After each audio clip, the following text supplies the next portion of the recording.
Welcome back to the Comics Cube, everyone. We are back and we are talking about Superman 2000.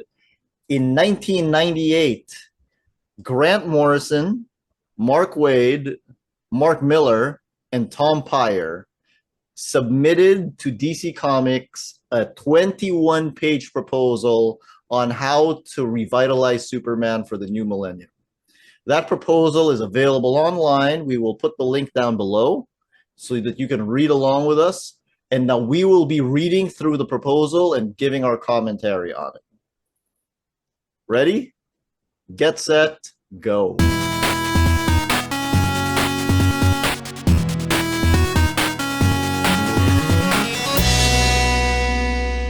Grant Morrison, Mark Waid, Mark Miller, Tom Peyer submitted October 6, 1998. The pitch. Historical record tells us that every 15 years or so, Superman is reimagined to address the wants and needs of a new generation. 15 years ago, John Byrne created Superman from the ground up. 15 years prior to that, Julie Schwartz and Denny O'Neil engineered the biggest shakeup since Mort Weisinger began bringing in all his familiar lore 15 years previous. That 15-year cycle is upon us again. With all due deference and heartfelt thanks to the creators of all the fine work done since the Byrne revamp, it seems that many of the social trends and historical currents which made those comics so appropriate and so successful in the 80s and early 90s have now been replaced by newer, different trends and currents. Sadly, sales would seem to reflect our contention that new times demand fresh approaches. We believe that the four of us understand the new face of Superman, a forward-looking, intelligent, enthusiastic hero retooled to address the challenges of the next 1,000 years. The ultimate American icon revitalized for the new millennium as an aspirational figure, a role model for a 21st century global humanity. The Superman relaunch we're selling bucks the trend of sweeping aside the work done by those who came immediately before. Unlike the Cosmic Reset revamps all too prevalent in current comics, our new Superman approach is an honest attempt to synthesize the best of all previous eras. Our intention is to honor each of Superman's various interpretations and to use the internal story logic as our launching pad for a reimagined, streamlined 21st century Man of Steel. The Cosmic Reset notion has been replaced by a policy of include and transcend with regard to past continuity. Our intention is to restore Superman to his preeminent place as the greatest superhero of all, and to topple Spawn and every Marvel comic that's currently in his way. We don't think this will be much of a problem. Thoughts? My favorite thing is when they say the Cosmic Reset revamps all too prevalent in current comics, because guys, you have no idea what's about to come.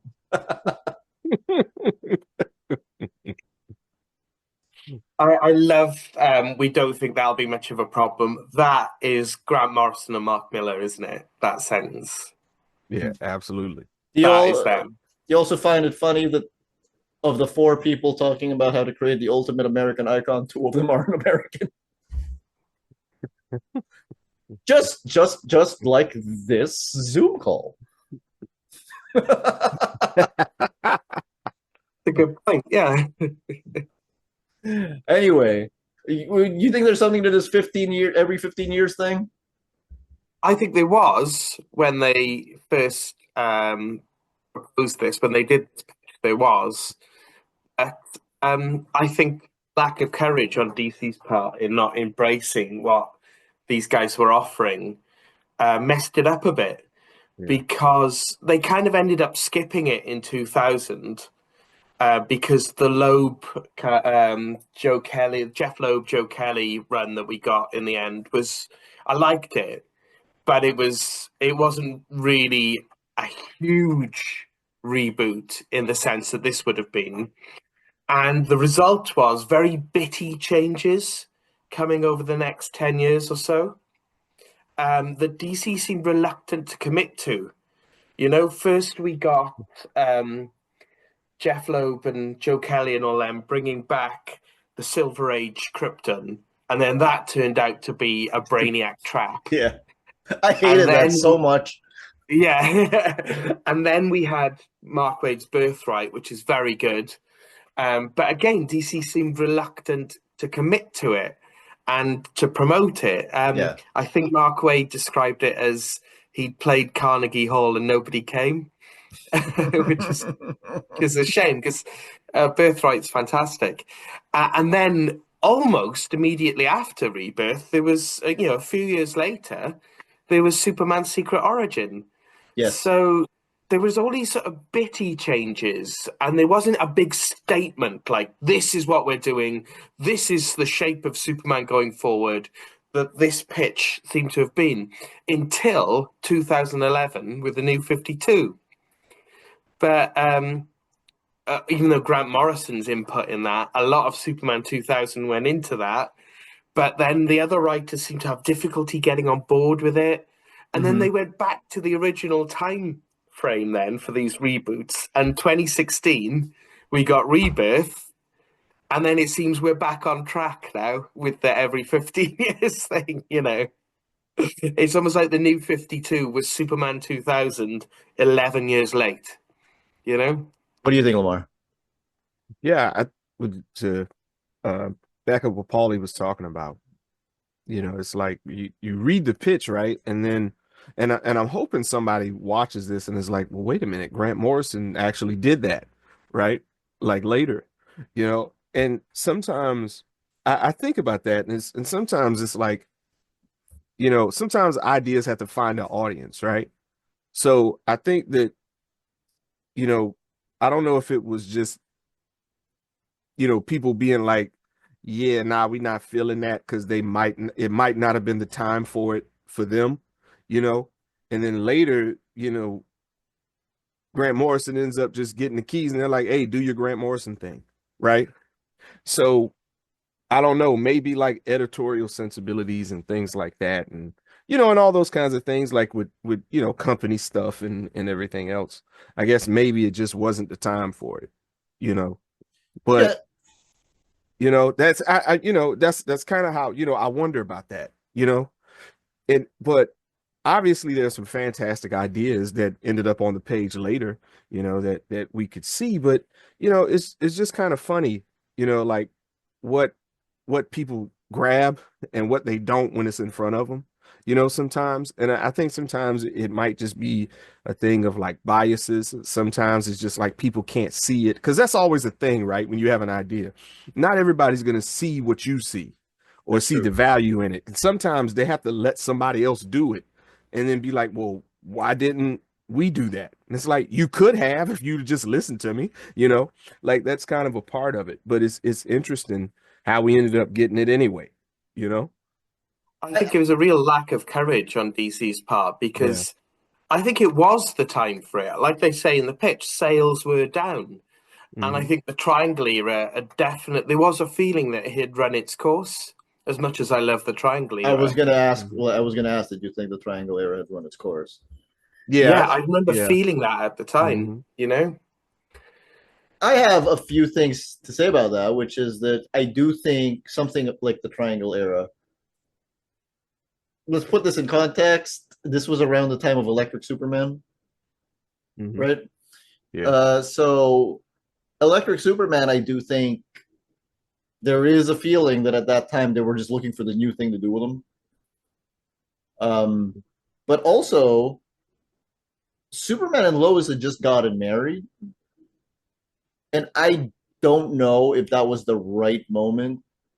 If it would have been the right moment to reset that to the whole Superman and Lois are back in a triangle with Clark Kent because Lois doesn't know, et cetera, et cetera. Yeah. So there are certain elements that I think in the Triangle era should have stayed anyway that these guys wanted to get rid of. Um, but at the same time, I also don't know if the sales thing is really that it really holds water, because everything was going down in sales at the time. This is 1998. This is right around the time, a year after Marvel did Heroes Return, which was a year after they did Heroes Reborn, which was very high in sales. So Marvel was also losing a lot of sales at that time. And the guy who would end up upping their sales is here in this pitch. It was Mark Miller with a comic called The Ultimates, which I hated. And that's the thing about Mark Miller, as well as we know from what happened after Superman 2000, is that comic sales are going down, and I know the way to reverse that. That's his one thing, really, isn't it? That's the thing he always says. Yeah. So he's still saying that.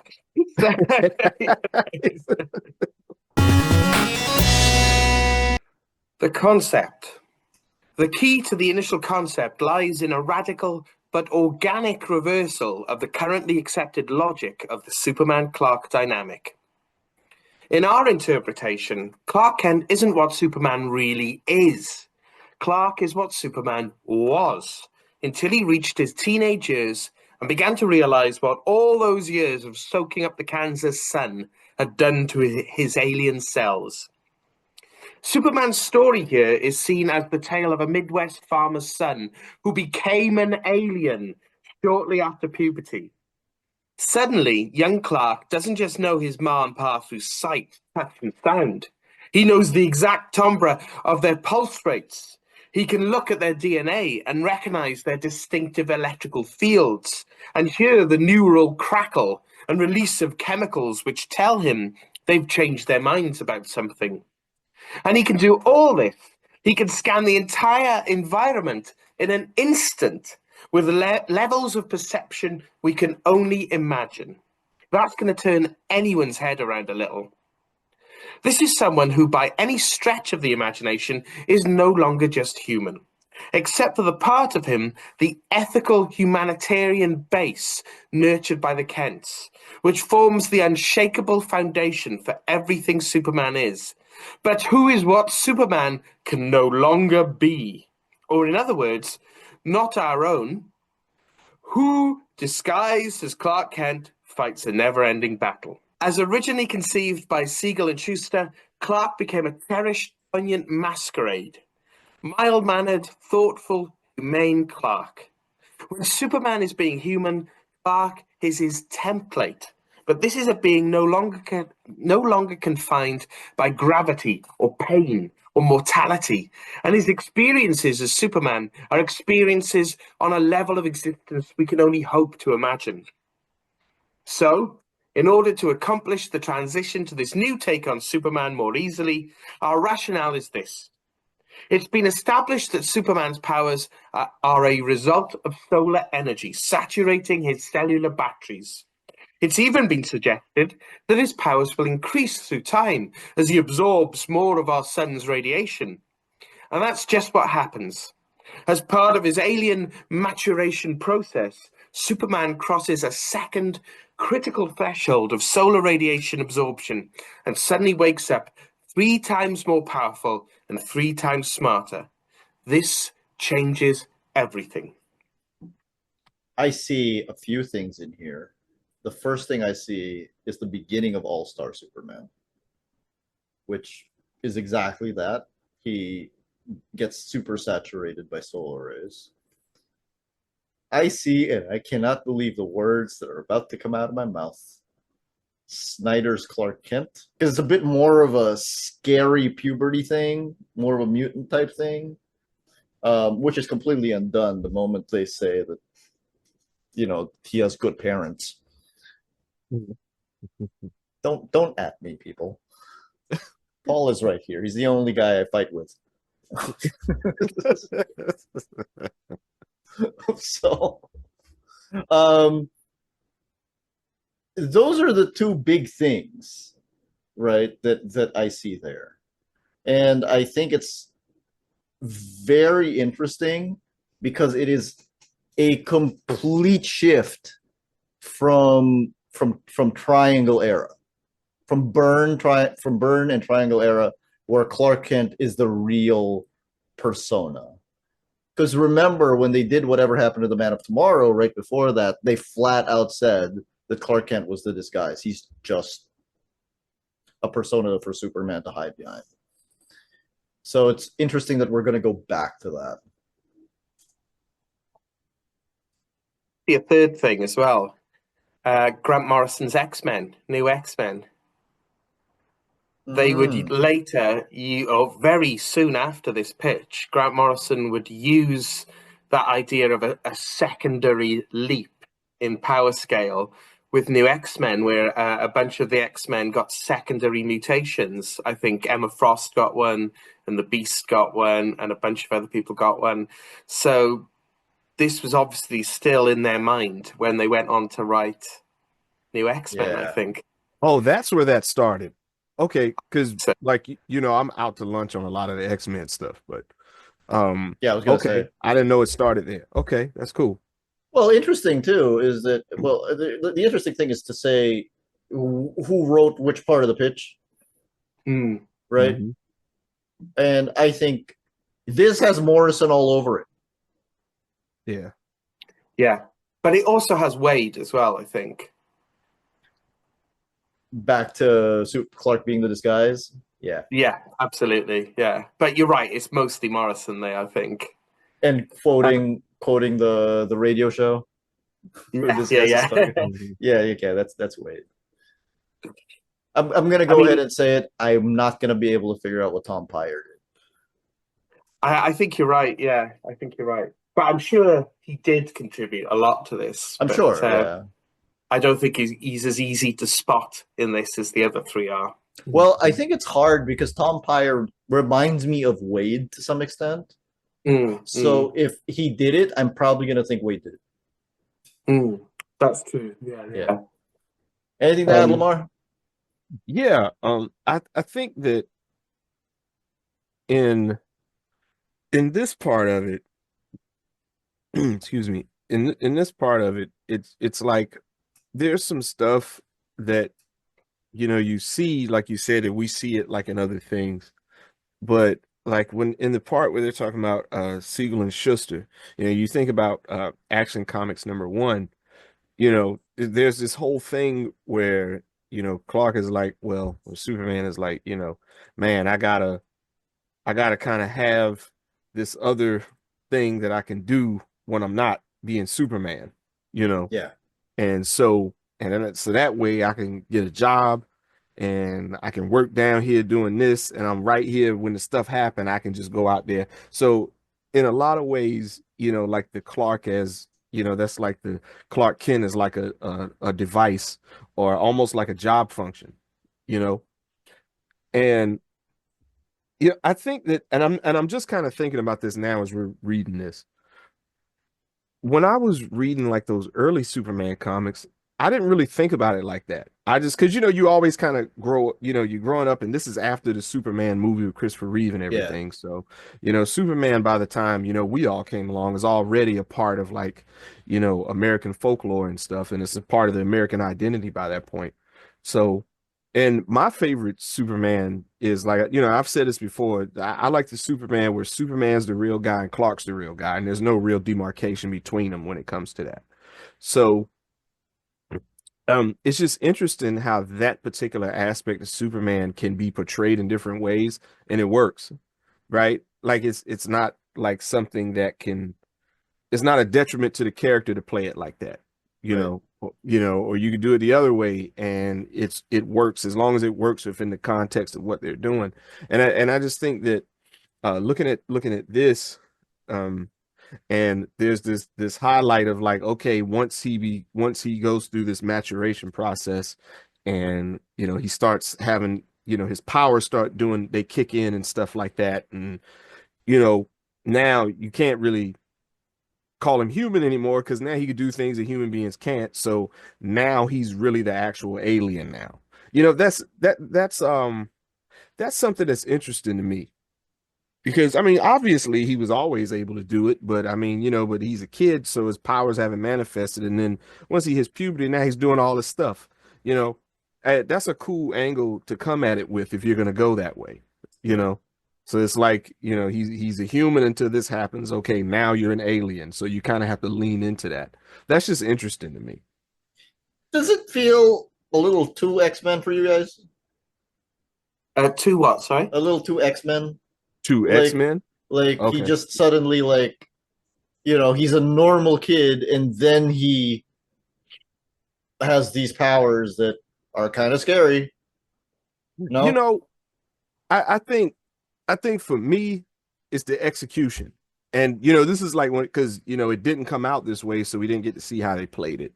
But I don't necessarily want to see Superman coming into his powers, you know, and destroying everything. Because that's kind of what happens, with like the X-Men or whatever, right? There's always something bad that happens as a result of their powers manifesting, yeah, I'd rather it just be something that's like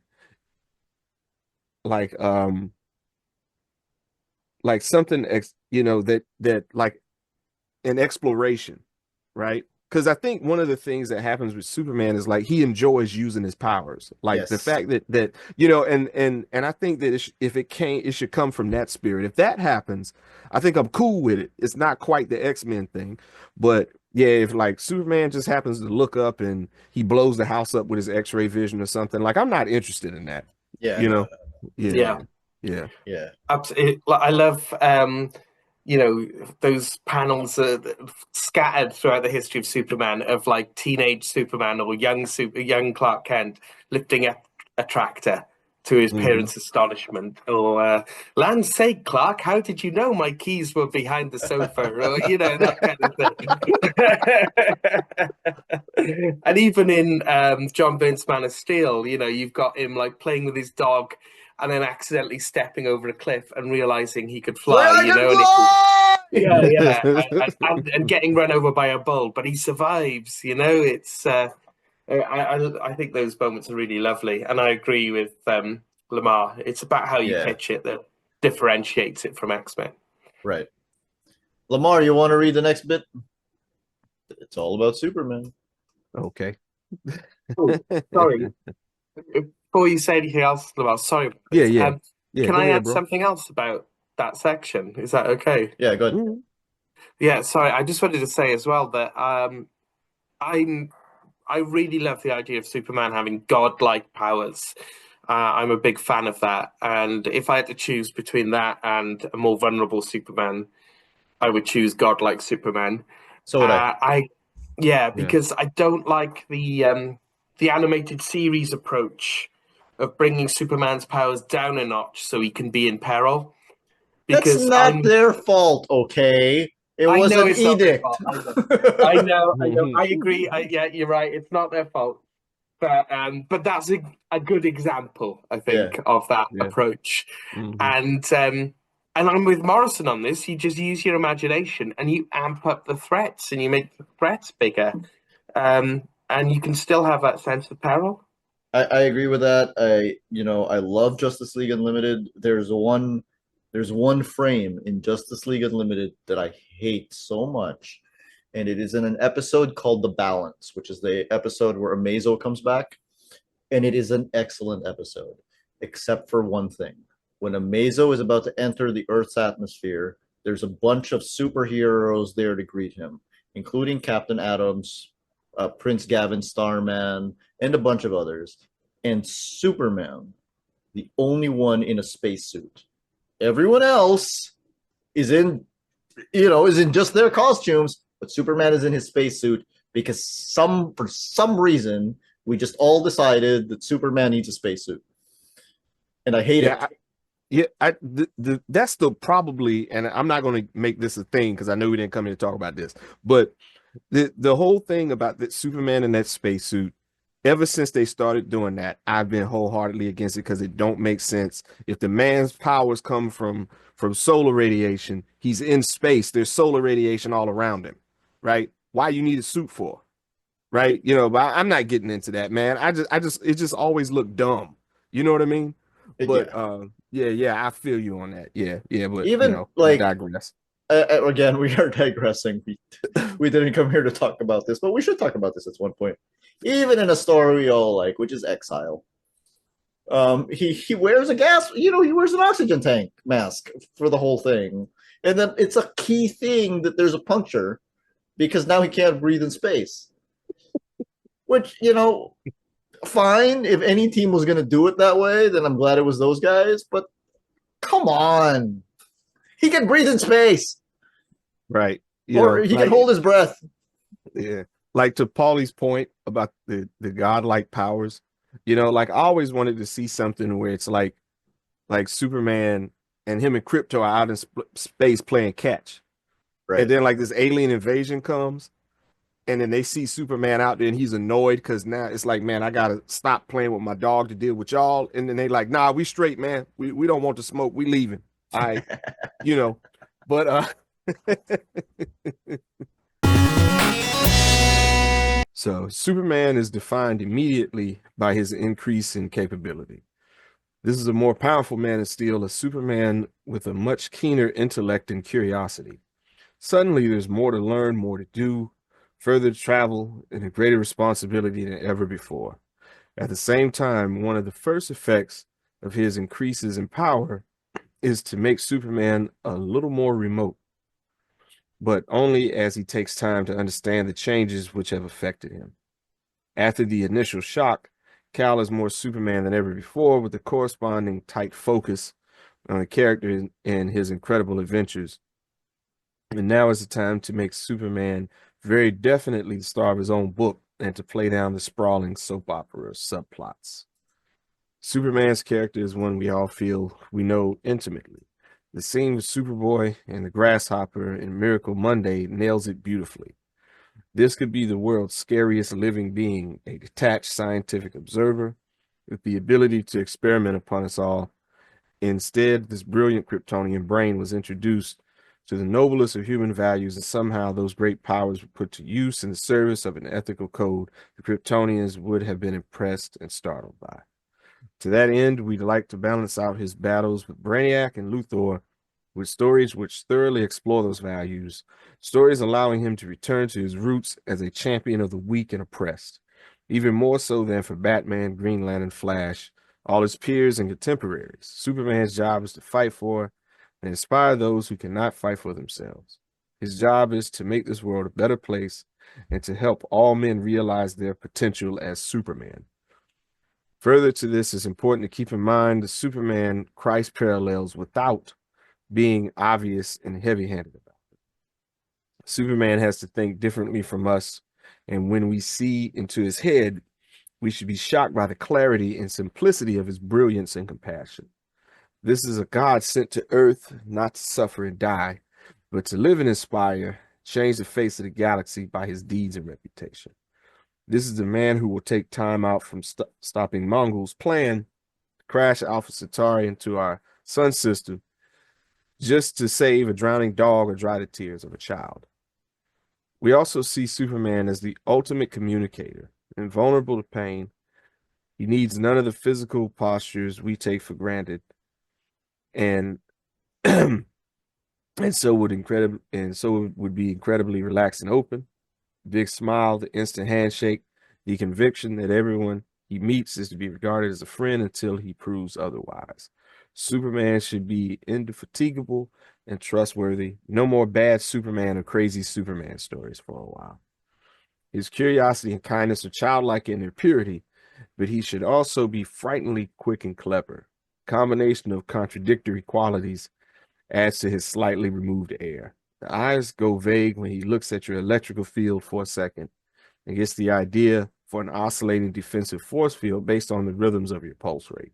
Sometimes he seems not all there, but it's only because he's much more here than we can sensibly hope to be. Oh, wow. My favorite bit is no more bad Superman or crazy Superman stories for a while. Right. Because Right. once again, that went guys, out the window, you don't know what's coming. Wasn't there one like just a few years after this proposal? Yeah. Mm-hmm. Lovely. Mark Miller wrote one, didn't he? He just might have. Didn't Mark Waid write a couple of like Superman analogs who went bad? Irredeemable is one of them. Redeemable, yeah. I've Mhm. never read it, but I've heard it's very good. Well, we have a lot of bad Superman analogs right now. Homelander, etc. Yeah. Anyway, I'm so glad they addressed the Superman Christ parallels because it really bugs me when people say something like Superman is Jesus, because they're not the same. Because one of them is sent to sacrifice and die for humanity, and one of them is about life and living. They go into the Superman Christ parallels later on in this pitch. So I'm just going to bookmark this now because I Okay. want to come back to this later on, because they give a really good example later on of how they would have done that differently. Mhm. And so I'll look out for that when it comes up. Okay. The reference to Miracle Monday makes me feel like Wade is all over this particular section. Yeah, absolutely. But the incredibly relaxed and open stuff, that's Morrison. Mhm. In fact, would it be okay if I read Morrison's anecdote about his Sure. idea of an incredibly relaxed and open Superman? Because I think it's really relevant to this pitch. Okay, let's see if I can find it.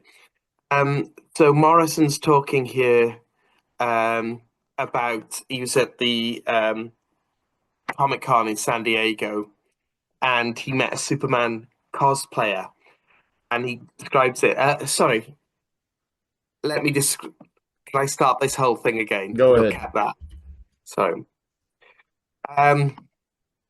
Morrison described being at the San Diego Comic-Con, and they had a moment with a Superman cosplayer that they described as a true shamanic moment. And this is how they describe it. He was wearing the best Superman suit I've seen and looked fantastic as Superman, a cross between Chris Reeve and Billy Zane. So we asked him if he'd answer some questions, which he did, in the character of Superman. It was like a possession. I'd say to the guy, "So how do you feel about Batman?" And he'd come back with, "Well, Batman and I don't really see eye to eye on a lot of things. He's so hung up on the darkness in everyone's soul, and I just don't see it that way," and so on. He spoke to us for about an hour and a half. The thing that really hit me wasn't so much what Superman was saying as how he was sitting. He was perched on a bollard with one knee drawn up, chin resting on his arms. He looked totally relaxed, and I suddenly realized this was how Superman would sit. He wouldn't puff out his chest or posture heroically. He would be totally chilled. If nothing can hurt you, you can afford to be cool. A man like Superman would never have to tense against the cold, never have to flinch in the face of a blow. He would be completely laid back, untense. With this image of Superman relaxing on a cloud, looking out for us all in my head, I rushed back to my hotel room and filled dozens of pages of my notebook with notes and drawings. So what we've got there is Superman that Morrison envisioned for Superman 2000, and also then the Superman that they brought to All-Star Superman. I mean, Yeah, that's they the just cover. described Frank Quitely's cover of Yeah. All-Star Superman #1. And also, I will say, the first promo image of James Gunn's Superman, of Yes. Superman putting on his boot, reflected Morrison's idea as well, That's which true. I really loved about it. So Yeah. I think that's a really important anecdote in relation to this and Superman as a whole. Controversial poster. First poster there, Paul. Oh, what's he doing putting his boots on when there's... Like, who gonna put them on for him? You know what I mean? Like, No if he ain't art, supposed to do it, who's beauty in supposed your to do soul. it? Yeah. Fairly short, so I'm gonna read the next two sections. Okay, the costume. We'd like to tweak the costume by finally getting rid of the red underpants. This gives us a new look, which somehow recovers the more classic Golden Age primal Superman look and feels like an update. This move also has instant media appeal. Finally, Superman's smart enough to wear his shorts under his pants. I'm going to go ahead and say I don't give a shit. It's cobblers, that is, I think, because just get over yourself. Let him wear his red knickers. He's an alien, you know? Get over it. And I wonder, because Wade is such a fan of old school Silver Age Superman, This was and not him.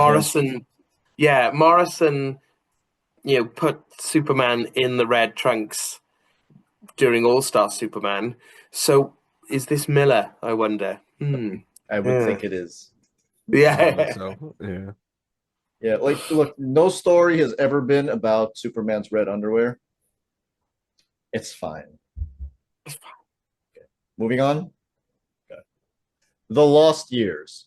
During the lost years of Clark Kent after he left high school, if he still has any room left in there, we'd like to establish that he met and was given training by a member or members of the Justice Society, possibly Al Pratt, the Atom.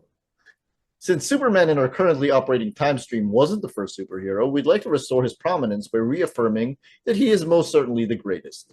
We see Dr. Fate near the end of his group's life telling the JSA that their work is all but over, that the first age of heroes was but the prelude, that soon the greatest hero of all will arrive from the stars, and it will be the task of the entire JSA to find him and teach him about the world of the costume crime fighters. This little addition to the past gives Superman a new grandeur, a fresh religious dimension, and ties him more directly into the development of superheroics in the DCU. Although, having said that, we want to keep Superman's adventures on the periphery of the universe in the sense that we don't really mention the JLA much or refer a great deal to other heroes.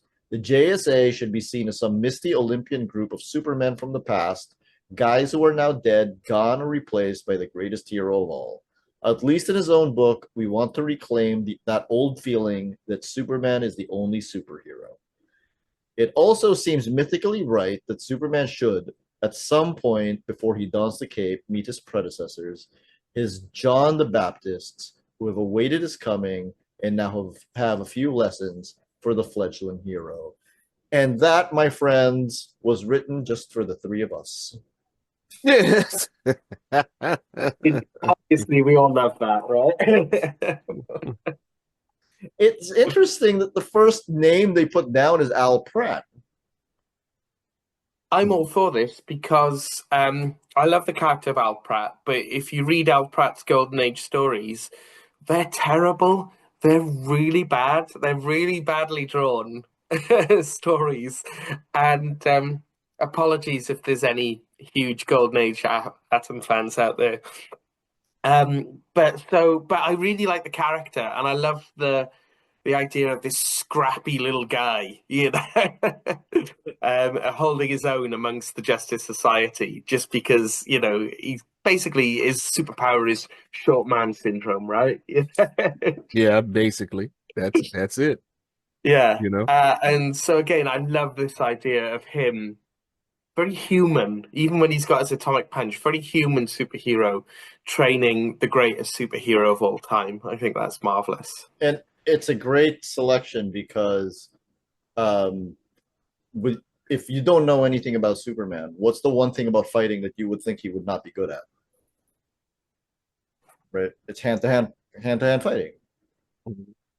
Having said that, it is interesting that it's Al Pratt and not Wildcat.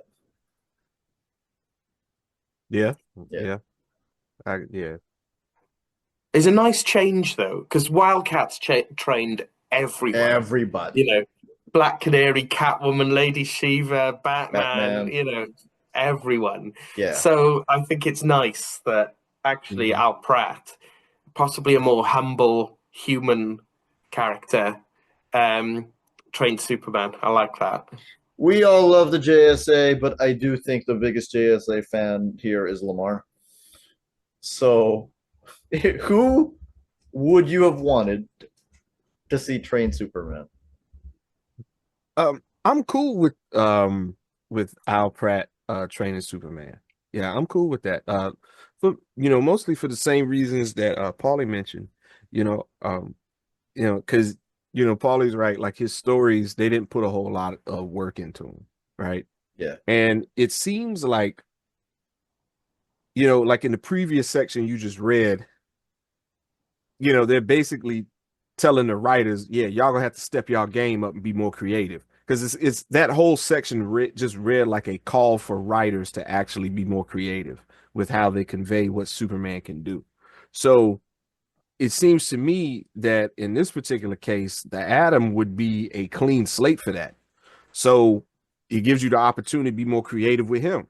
Yeah, I mean, because like his powers is basically that he's a short dude, and his power is the one hitter quitter. Like, he can just knock anybody out with one punch. Like his hand starts glowing and you out. You know, there's a whole lot of like there's a lot of room for, inspired writing with something like that, you know. And I just think that would be dope. It's kind of like it's I'm trying to think of something. It's kind of like in the Rocky movies, Yeah. Mickey is just this dude that had this gym. He's not like this world famous trainer or anything like that. And then he trains Rocky and gets him to the championship belt and everything. So it's kind of like that. It's like that Mickey and Rocky type thing, you know. Um, so I just think that's dope. So yeah, I think Al Pratt was a really inspired choice for that. I just want to point out that this is the Christ metaphor bit that I bookmarked for later. Is the I think the fact that they describe the JSA as the John the Baptists is a clue that where this team would have handled the Christ metaphor angle of Superman, they would have done it in an original way. Because whenever you see Superman being depicted as a Christ metaphor, it's either like a father sending his son, or it's Superman has been punched by a baddie and he's got his arms outstretched, a bit like he's on a cross, and it's like, yeah, Really? yeah, and it gets a bit boring. So I think earlier on what they were saying, how like, his father sent him to inspire and to live. And then with this, we're going to explore the idea of Jesus having sort of harbingers, this idea of John the Baptist paving the way for Jesus. We're going to explore that in this metaphor. That's something not many people do, and nobody does. And I think that would have been, I would have loved to have seen what they would have done with the Christ metaphor. Yeah, that would have Because been this, interesting. Yeah. Especially because Yeah. go ahead, Lamar. Oh no, I was just gonna say is, like you want to see what they would do with it because they're actually doing something with it. That's all I was gonna say. Yeah. Yeah, and like within the context of the Jesus story, regardless of your views on religion and its historicity and all of that stuff, it is his association with John the Baptist that legitimizes him to that particular segment of the population. And it would be interesting because like Superman just shows up is one thing, and we can see like he's charismatic, he does good, he's saving everybody, so he gets the public's trust. But then it would be a whole other thing to get the rub from the previous generation. So I would have been interested in seeing that. one more thing, sorry to harp on about this bit, but at this point in DC continuity, Al Pratt would have been dead, which I think would have added another dimension to this as well. If Superman saw him as a mentor figure. That's true. That's true. Yeah. It is possible, listening to us, that you might be listening to a couple of lapsed Christians here. Anyway. Absolutely. One last little detail. It's always bothered us when Jor-El is shown to have knowledge of Earth's existence and even to have pictures of our planet. There's something so much more powerful about the infant Kal-El being hurled into space with only the slim chance that he might find a safe haven out there. The cosmic drama of Superman's arrival on Earth is diminished, we feel, by Jor-El's aiming the rocket at Earth. There's something mythical about the seemingly hopeless plight or the tiny alien child through merciless space. What cosmic destiny allowed these escape ship's computers to finally seek out and home in on a planet with the optimum conditions for survival of the Kryptonian infant? The computer, programmed by Jor-El to locate the best possible environment for the development of the child, finally giving up the ghost as it shuts down everything but survival systems and crash lands on a primitive, technologically challenged planet.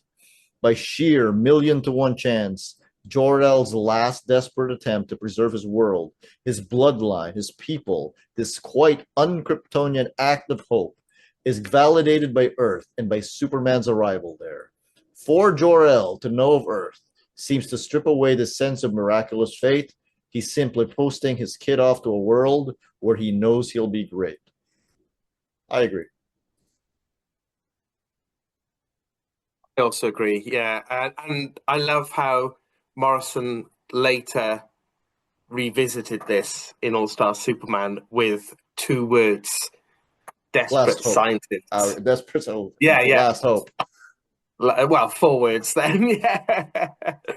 But that first page of All Star Superman, I think, really conveys this idea that we're seeing here. Do you have a preference, Lamar?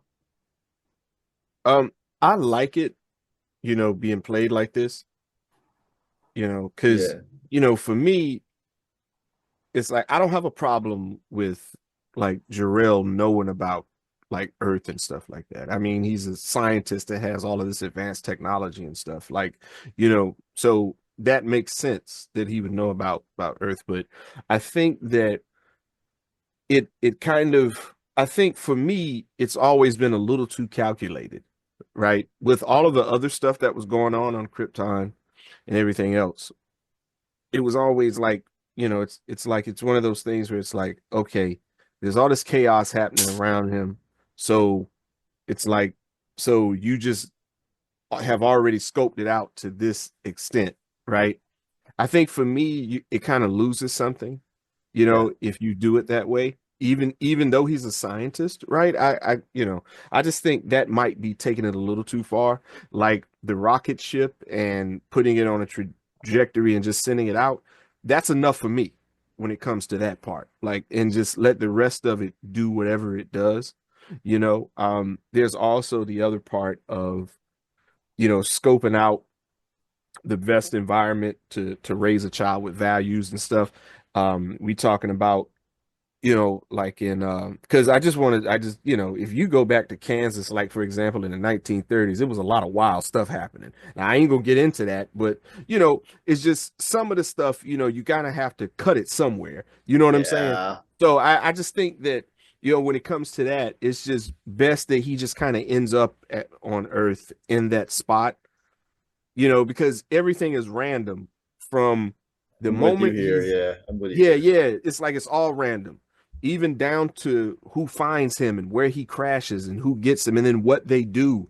Like none of that you can plan for, right? So it just works better when everything up to the rocket ship, everything up to then is deliberate, and then just leave it to whatever happens after that.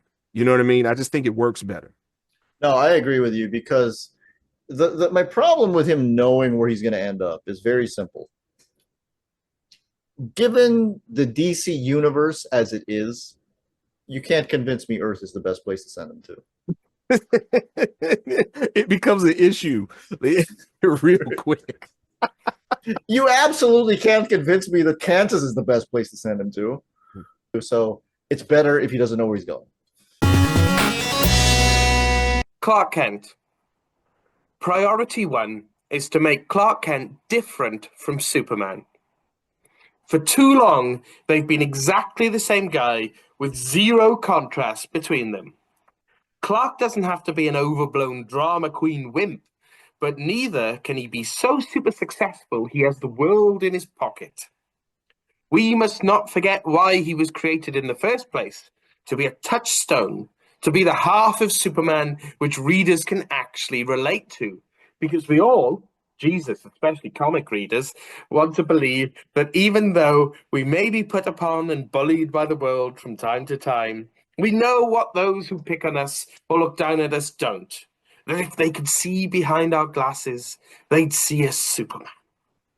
In short, we'd like to use Christopher Reeve's Clark Kent as a base, but lend him enough dignity so that he's not the total Reeve cartoon. Clark is the creation of Superman's memory and imagination. His eyes can see through skin and stone and light years. Only memory tells him what it was like to simply see, and he can only imagine what it would have been like to need glasses. Still, Clark is his cherished link back to his human upbringing and the ethical structures forged in the Midwestern dream of Smallville. Without Clark, Superman knows he might have been inclined towards detachment, aloofness, alienness. As Clark, he can walk among people, meek, quiet, unnoticed, learning all the time.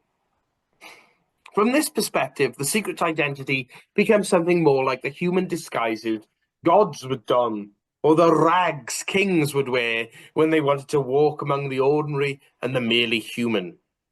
Without even a hint of condescension, Clark is eternally delighted by humanity. A man whose perceptions so routinely unlock mysteries and secrets genuinely loves to be confronted by the only thing in the universe which can actually surprise him. And so, Clark is where he goes to sit on seats and drink coffee and watch TV. Sometimes Clark sits in his apartment listening to alien music and watching sunspot activity with his telescopic vision. Other times he relaxes simply by observing with reverence the actions of ordinary humans in extraordinary situations. Whatever, he's always busy, even when he's just sitting still. And Clark allows Superman to do stupid little stuff with his powers, like getting back at Steve Lombard or whatever. Clark's also the sob sister of the Daily Planet, if not all of Metropolis. Despite his attempts to keep a low profile, compassion radiates from him, and people pick up on that almost unconsciously. Friends and total strangers alike constantly confess their plights and problems to poor Clark. They don't want advice, they just want someone to listen, and no one listens better than him. This aspect of his character naturally opens up the occasional avenue to the smaller human interest story, which can be investigated by Clark, the reporter, and by us, the writers. One final little note, which has nothing to do with the fact that Grant wrote Animal Man and Miller's a veggie, but is a matter for pure logic.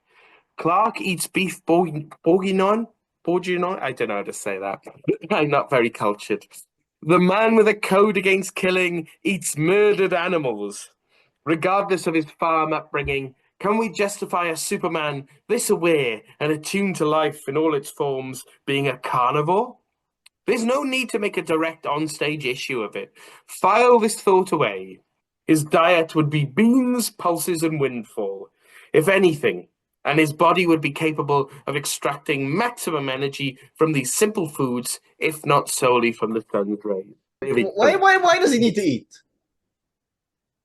I think he should eat. That's my first thing I'm going to say about that, because I'm with him being a vegetarian. I understand that. That's fine. But I think he would take joy in food. I mean, sure, but does he yeah. need to eat? No, I don't think he needs to eat. Okay. Which I think makes the fact that he likes the taste of stuff. I love. There's a bit in Lois and Clark, in the pilot of Lois and Clark, where Lois goes into Clark's apartment and she opens the fridge and the cupboards, and it's full of cakes and sweets and and just stuff that a child would eat. And I quite like the idea that Superman would take joy in that kind of food, you know, even though he didn't need to eat. Yeah. You said you had a lot of stuff to say about the section, Paul. Yes, yeah, because it's interesting. I see people online, you know, self-proclaimed experts on Superman, saying, well, you know, everybody knows that Clark is the real one and Superman is the disguise. That it's been like that since the 80s. Everybody knows, yeah. Yeah. And it's really interesting to me that, you know, you've got like real experts like these four writers here saying that they prefer a different interpretation. And I agree that I think both interpretations are valid. Yeah. I love Clark as the real one. I kind of grew up with that. I was introduced to Superman through John Byrne's Man of Steel, so I like that. But one thing I will say about that approach that puts me off a bit as I get older is that I think it's not been approached this way by every writer who's written it, but it was born out of John Byrne's strange ideas about immigration. The idea that John Byrne thinks that if you're an immigrant, if you still feel attached to aspects of the culture of the place that you immigrated from, then you're ungrateful. He's used that word, ungrateful, and that you should fully embrace the culture that you come to. And he speaks from a position where when he was 8 years old, his family moved from the UK to Canada. Yeah. And to me, I'm not an immigrant, obviously. I just want to emphasize that. So I'm not speaking Wait, from you a don't place. count as an immigrant? Well, I moved from Wales to England. I wouldn't count that at all, Okay. to be honest. Well, I'm just 'Cause saying it's from one country to another. yeah, but it's still the UK, and it's literally a few miles down the road. Okay. It's not. I don't consider myself an immigrant at all. So I'm going to caveat everything I'm about to say with that. That I don't have the experience that Byrne has. But having said that, I don't think moving from the UK to Canada when you're 8 encompasses every single immigrant's experience. Yeah. I think a lot of immigrants are going to have experiences that are very different from the experience to moving from the UK to Canada to 8. So I think it's a bit presumptuous of Byrne to speak in that way about immigration. And Yeah. it's a bit unpleasant as well, I think. Yeah. But Yeah. having said that, Byrne does have more experience than me. That is interesting because I distinctly remember someone on the internet talking about Byrne's views on immigrants around 2011, and then getting quoted on Byrne's Wikipedia page about it.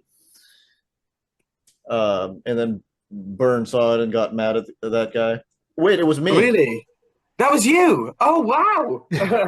That's amazing. It was me. It was when you and I did that crossover. Right, I didn't realize that Byrne had seen that. Wow. He saw it. He saw it later, and I'm like, okay, whatever. What But did he say about it? I don't remember what he said about it. But Something unpleasant. I've long since taken the article down. But I just really hated the fact that Superman basically said, like, none of my Kryptonian heritage matters. Yeah. I'm from Earth, period, because I was almost an immigrant, and I would have never, ever, ever, ever said that. Yeah. Right? It would never have even been a thing, and I would have made it a point. I listened to Filipino music more than ever in the States than I ever did, like here in the Philippines. But I digress. I don't like that part of it, and I agree with you that there are different interpretations of Superman. I don't know which I prefer, because I do prefer sometimes like seeing like hard-boiled Clark Kent, like they did in the DC animated universe, or Fleischer. But at the same time, can you really deny the charm of clumsy Christopher Reeve?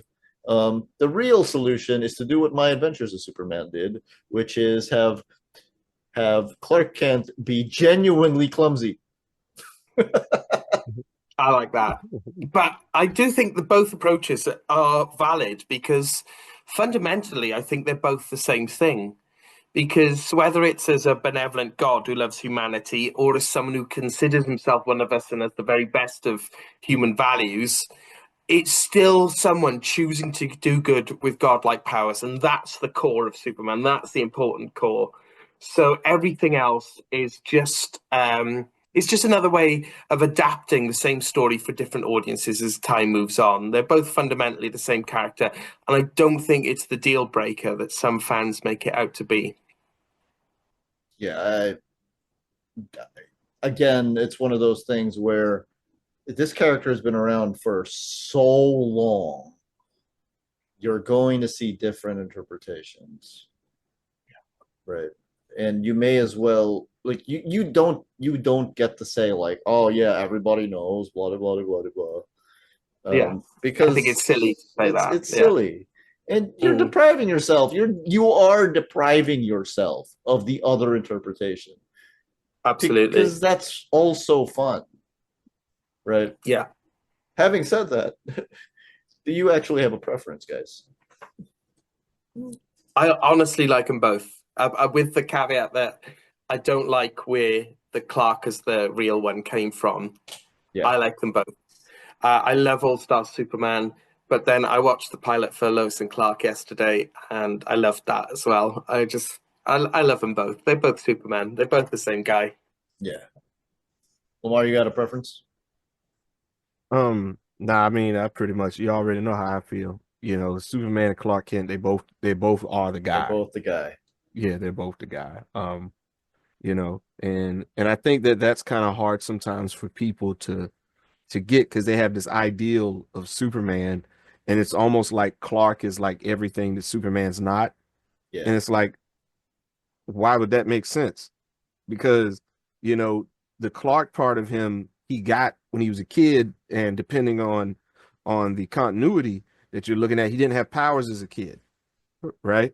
Mm-hmm. So he could have come up being clumsy and tripping over things all That's the time. true. You know what I mean? So it's like it's not really that far of a stretch, It's you true. know. You know, and he could have developed like what you were saying about the hard-boiled Clark. Those are traits he could have developed just being curious as a child and wanting to know more about everything around him and stuff like that. You know, and Yeah. you know, and having a having a moral code that kind of leans a certain way. And so, you know, once you get older, you know, and he's getting his powers, he's able to do something about it, you know? So it's just like you could develop all of those traits and have it all be genuine, you know? Um, I will say I do prefer hard boiled Clark Kent to clumsy Clark Kent for one mhm. reason and one reason only. You can tell a Clark Kent story that way. Like Absolutely. Yeah, yeah, yeah. you could Yeah. tell just a Clark Kent story without Superman Yeah. showing up. That's the only Yeah. reason. And Yeah. it doesn't happen anywhere near enough anyway that it Yeah. justifies just sticking to that. Yeah. Oh, one thing before we go on, Mm. I want to go back to the part in the thing, just for a moment of clarity, where Polly was reading and they were talking about Clark Kent being the sob sister Yeah. of the planet or of Metropolis. I just want to clear that up real quick for people who don't know what a sob sister is.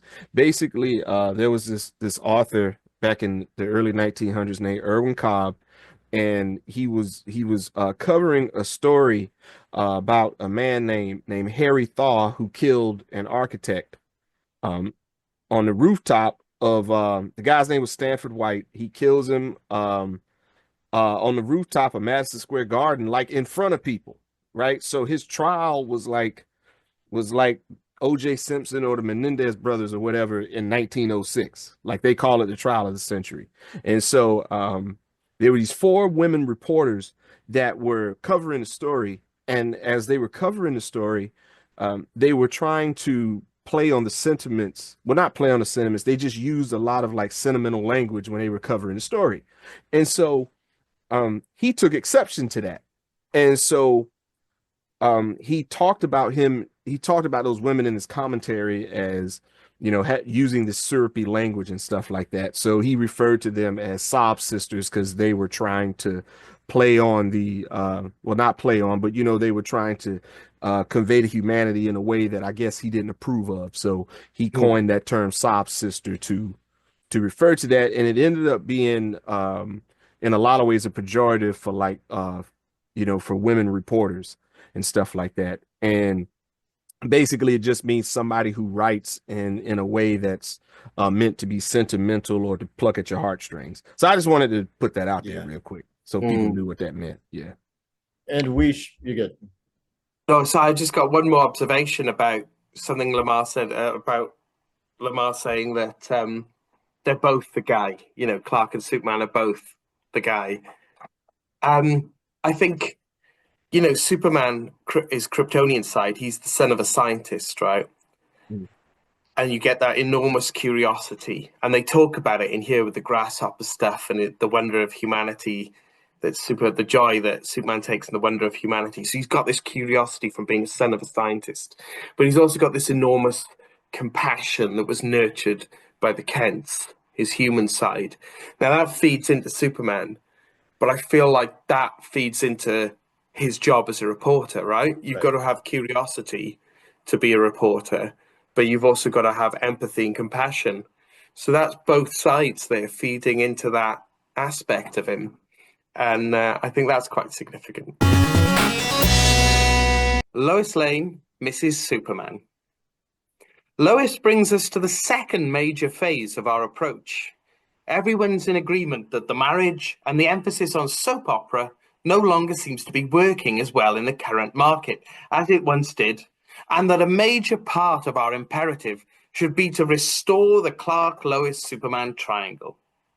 This is, to our collective mind, one of the most, if not the most important reader identification elements to the character. And yet, we have to find it again without putting the all-American icon through a divorce, without killing anyone, without sullying this grand romance known the world over. I mean, How? Oh, yeah. I'm gonna need you to put this in context for me because I don't really remember what was going on at the time. So what was it? Late Superman and 90s. Lois wise. Yeah. So they'd been married for about 5 years, 4 or 5 years, give or take, I think. Okay. Maybe a little bit less than that, actually. Yeah. Because he died in 92, came back in 93. So yeah, he would have been about married in about 95, I guess. 95, 94, yeah. Yeah. Mhm. Yeah. So Yeah, they'd been 'cause married I was about in 4 high or 5 school. Yeah. Mhm. Yeah. And I think they had a little split just before the wedding, didn't they? Yes. Yeah. And Mhm. but they got back together pretty quickly. Yeah. And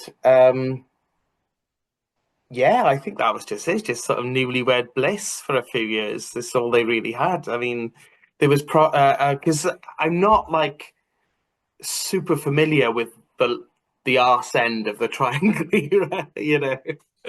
So I only know bits and bobs of it, but there was a lot of focus on supporting characters, and there were even more supporting characters. Like there was that big blue guy called Scorn running around Mhm. I Metropolis, wasn't remember there? Scorn, Mhm. yeah. Yeah, and Luther had a wife, and Oh the yeah. The Contessa. Contessa. Yeah. Yeah, and Mhm. they'd had a daughter, Lena, together. And so Clark and Lois were really just, I mean, to my memory, the really interesting stuff happened after 2000. And they were just kind of like getting along fine, as far as I remember. Do you remember any different, Lamar? No, that's about what happened. I mean, because I guess like once they did the whole breakup thing and then they got back together, I guess they were trying to kind of really get their feet wet with the whole marriage thing and displaying the dynamic, right? Mm. So they spent like a couple of years doing that, and then like around, like you said, like around 2000, that's when a lot of the other stuff starts happening, and they have like those big Superman events with like the Imperiex thing and all of Worlds at that. Yeah, War. Yeah. yeah, that kind of Yeah, stuff. Yeah, yeah. So yeah. Yeah. but go on, sorry. Are you in agreement at this point in time that the marriage and the emphasis on soap opera no longer seem to be working? I felt that at the time, which is why I'm not as familiar with that era. Okay. Mhm. I Yeah. felt like the Triangle era had sort of run its course a bit, and again, like I said, there was this emphasis on uh, Jimmy and Scorn, this blue guy, and the bottle city of Kandor, which wasn't Kryptonian, and they contrived a way for it not to be Kryptonian. Yeah, that was a And little weird. Yeah. yeah, yeah, Mhm. and at that point, it felt like these rules they'd set for themselves in the 80s, which was a fair old time ago by the late 90s, obviously, were holding them back rather than helping them. The Okay. sort of Superman being the last Kryptonian rule. All it meant was that they had to contrive this complicated explanation for the Bottle City of Kandor. They couldn't just have adventures in the Bottle City of Kandor. And yeah, so there was a feeling that something had to happen. Definitely, I think. Lamar, were you in agreement at this time? I wasn't. So I'm asking you guys this question because I was not reading comics at this time. Okay, that was Uh, during one of your breaks. yeah, so this was Yeah. during the biggest Mhm. break I've ever had from comics, and Mhm. I had no idea what was going on. Okay. I think later on when I came back to Superman, do you guys remember that Redemption two-parter by Fabian Nicieza where Superman fights some dude who is powered by faith? Yeah. Oh, is that when Mhm. you came back to it? Was That's it? around when I came back. Okay. Wow. So it was a Yeah. while, Okay. but yeah, Yeah. uh, Yeah. Yeah, I think that they had done as much as they could do with that. And you get this feeling of, okay, we understand, they just got married and they're trying, like, we want to get to the content and stuff now. Like, what's next? right? Because you can't be in that phase forever. So now that, these two characters are actually married, you know, you have to, Superman's a superhero, she's a reporter. Like they're on the same page now, right? We know that. So if that's the case, where's the stuff, right? So that was kind of the feeling that I had, like, like where's the stuff? Because obviously it's not just like, hey, we're married now, it's great, and then that's the end of it. It's these are comics. It's never that clean. Yeah. So now, so I'm like, okay, where's the stuff? So that's kind of how I felt, going into that. Like as far as like the tail end of like the triangle stuff, I wish that they would have gotten to it sooner.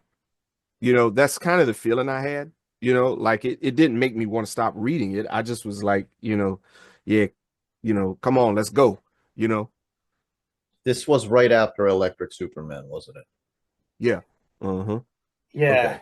and yeah, and it was kind of like, yeah, it was. There was a very much a feeling with. I think like Electric Superman kind of embodies it. I mean, I do like the design actually, It's a good and costume.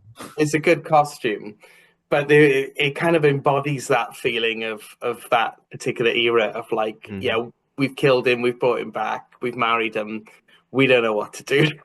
You know? yeah, yeah, That's interesting. That's an interesting take. I'm sure we will get back to it. I will point out there are two elements to this. One is the fact that they're married, and the other one is the idea that Lois doesn't know. So those are two different things that I Yeah, feel like, because to restore the Clark Lois Superman triangle, she has to not know. And I feel like these are two things that this proposal is treating as one thing. right, yeah, yeah, Um, yeah. hmm and I do not think that they need to go hand in hand. But I'm yeah, sure we will get to that as we continue to read. But before we go on, I will say subscribe to our Patreon, everyone, which is the link is down below. And there's also a QR code over here. Shameless plug. I will also say before we go on, before I read this next section, undoubtedly, throughout the course of this conversation, that other famous superhero marriage is going to get brought up. hmm We will do our best not to get sidetracked by talking about that one, but sometimes comparison is the only way to go about this. yeah, yeah, Okay. How we dissolve the marriage and still be true to the fact that it happened is the one instance where we'll have to sail close to the cosmic reboot dock. More on this below. But hopefully, this time the change will be organic and satisfying and will have a magical, romantic feel rather than the cold surgical procedures of the previous era's retconners. Our absolute conviction is that we'll have failed in our job if readers cheer when Lois and Superman are split. Everyone will be expecting this to be the first thing we do. We have to make them love Mrs. Superman and then take it all away. This has to be universe-shattering romantic overload, and when it's over, it has to break every heart in the land. If it doesn't, if we do it and nobody cares, we do a disservice to the Superman-Lois relationship. Now that this has happened, we can't and won't treat it as just a mistake without making it at least as meaningful a farewell to the Byrne Jurgens era as Alan Moore's crypto death scene was to the Weisinger legacy.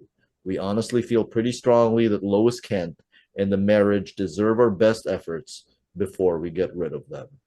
Now, before I ask you guys your opinion on this,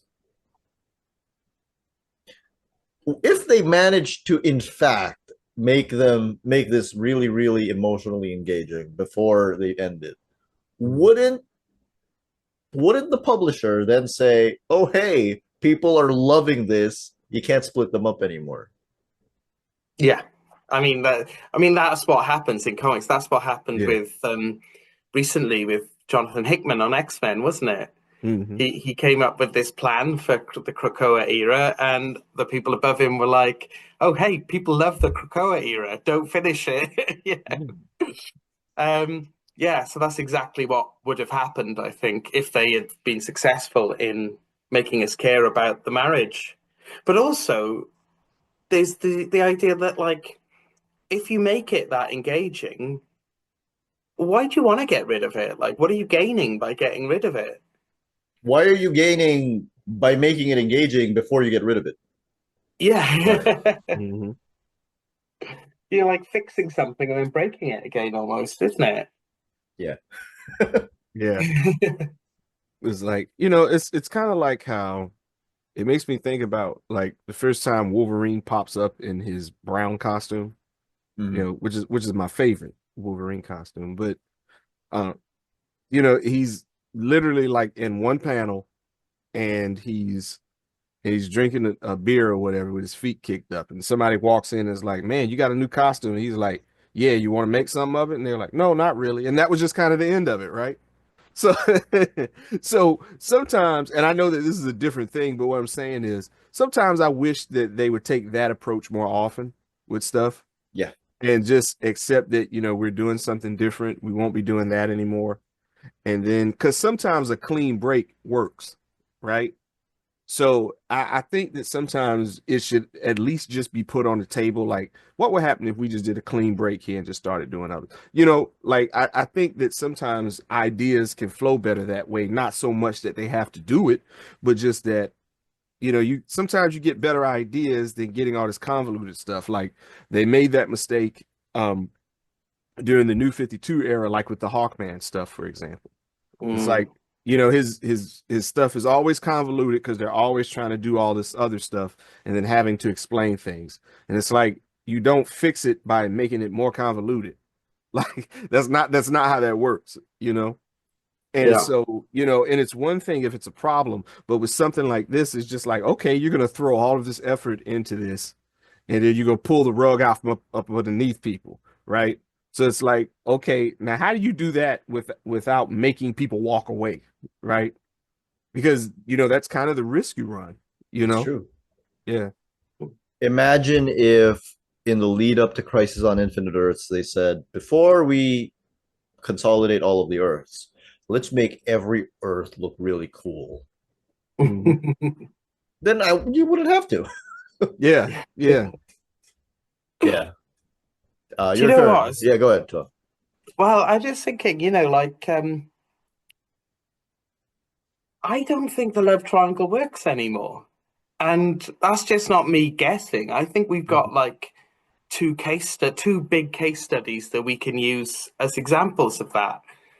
The Lois and Clark TV series and the new 52. Right. So the Lois and Clark TV series, the first two seasons, that love triangle was quite engaging, but they could only make it last two seasons. Yeah. It was that there's no way they could have stretched out longer than that. And because they built the whole show around it, when they tried to make them as a couple, then they didn't really. The show went downhill because they didn't Mhm. know how to do it really. Yeah. And they built the whole show around the will they won't they thing. So we see there that you only got two seasons worth of stories out of that. And then the new 52, I would argue, you got no stories out of it. You had No. Lois Yeah. dating Jonathan Carroll. You had Superman dating Wonder Woman. Okay, that's interesting. What are you going to do with that? Nothing. Nothing. Like, like they did nothing with it. I mean, yeah. It's so weird. Yeah. Where it's almost like a wasted opportunity because they didn't even try to To make the do triangle it. work. They Mhm. just felt like splitting them up would be enough and these stories would magically appear, perhaps. I don't know, but Yeah. nothing happened. I don't think that the the triangle works anymore because one, even when it did work, the most cynical of fans would say something like, "How can Lois not know who he is?" Blah blah Yeah. blah blah blah. But these days, even I would be like, with facial recognition software, how could Lois not know who he is? The My Adventures with Superman, I think wisely even just got that out of the way Yeah. pretty much immediately, like halfway into the first season. Mhm. And in the comics, I think the moment we aged up Jonathan Kent was the point of no return. Yeah. Mm. Yeah. You can't You can't undo this without undoing Jonathan Kent, and you don't want to undo Jonathan Kent. Yeah. Well, I hope they don't. Anyway. Lamar, do you think there's any way that the triangle could still work? And I don't know. I think that you ultimately run the risk of what we were just talking about making things needlessly complicated. Like, it used to be where when like television cameras became more prominent, right? There was this explanation that, now that you have all these news station cameras all over the place, and this is back in like the 60s and 70s, there was this reasoning that the reason why nobody could ever catch a still shot of Superman and his face and know who he was is because whenever he felt that a camera was on him, he would just super wiggle his face. Yeah. And they couldn't get a tight shot of him, right? Now, it's like that's an idea that if you're a 4 or 5-year-old child, that works for you, right? Mm-hmm. But like if you try to put this on adults who basically are the main, consumers of comics now, you try to put that on an adult today, like what you were talking about, like that doesn't work, right? No. So it's like because you literally have to have every image of Superman with the super wiggle going on, right? And that's not practical to say the least, right? So it just becomes an issue of if you're gonna do it, how do you do it? So if you're gonna tell that story, you would probably have to do it as a period piece, right? Right. If you're gonna do that, unless you have some like type of one-off situation for why it's going to be like this for the rest of this issue, and then it'll go back to normal, and then the next issue, it's back to where it was, unless you got some type of thing going on with that. But yeah, I just think that as a standard, it probably doesn't work anymore, but and that's not to say that I don't love those stories, because I do. Like you go and look at like the Fleischer stuff, that we talk about all the time. Those stories will always be viable, Yeah. So I don't have a problem with it. I just think the way that things are like these Superman stories are written now, it probably doesn't work, because you would just have to kind of bring so much other stuff into it that is probably not worth it, Yeah. We'll see how the movie later this year will play it. Yeah, because I heard it's a comedy that has like some serious moments, but it's more like upbeat and lighthearted. So we'll see, I feel like it might work as a comedy. The triangle would work in a comedy. I think so. Yeah. By the way, before you read this next part, Lamar, can I just lament the fact that the triangle era is the era that ended the triangle?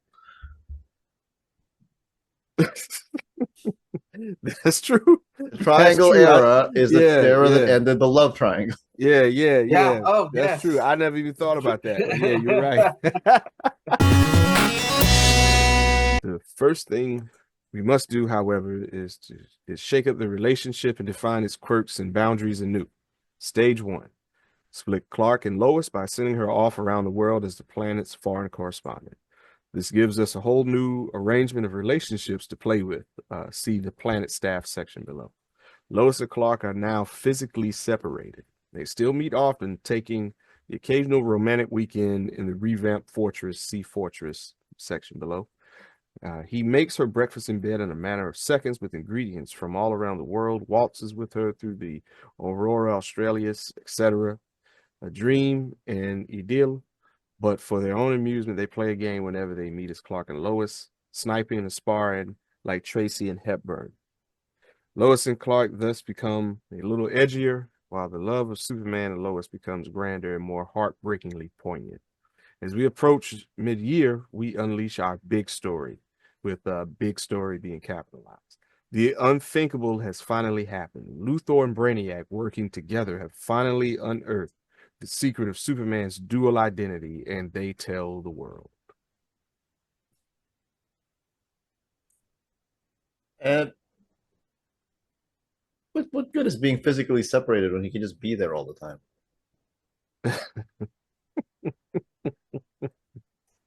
Yeah, I don't understand how maybe they would have gone it like, oh, we're having snatched moments together or something, making it more precious and Hmm. you know, I don't know. But he could literally live wherever she was.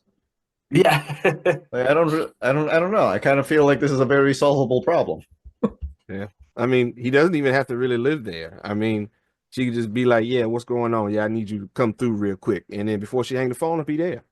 Mm. He'll get a change of clothes back at his house, and Yeah. Hmm. this doesn't seem like a problem for Clark. In Yeah. fact, Mm. it feels like a solution. They get to travel the world together. Yeah. I guess maybe this is one of those kind of where you have to kind of suspend things a little bit, I guess, to make the story move. I don't Yeah. know. And which and I'm cool with that. I don't have a problem with that, but I'm just saying.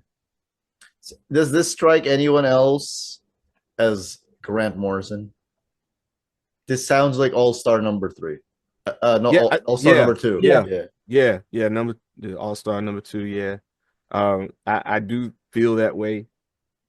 And but especially like the part like where they go into the big story, because it just Hmm. kind of seems like in the big story being capitalized like that, I feel like that's definitely Grant Morrison, you know.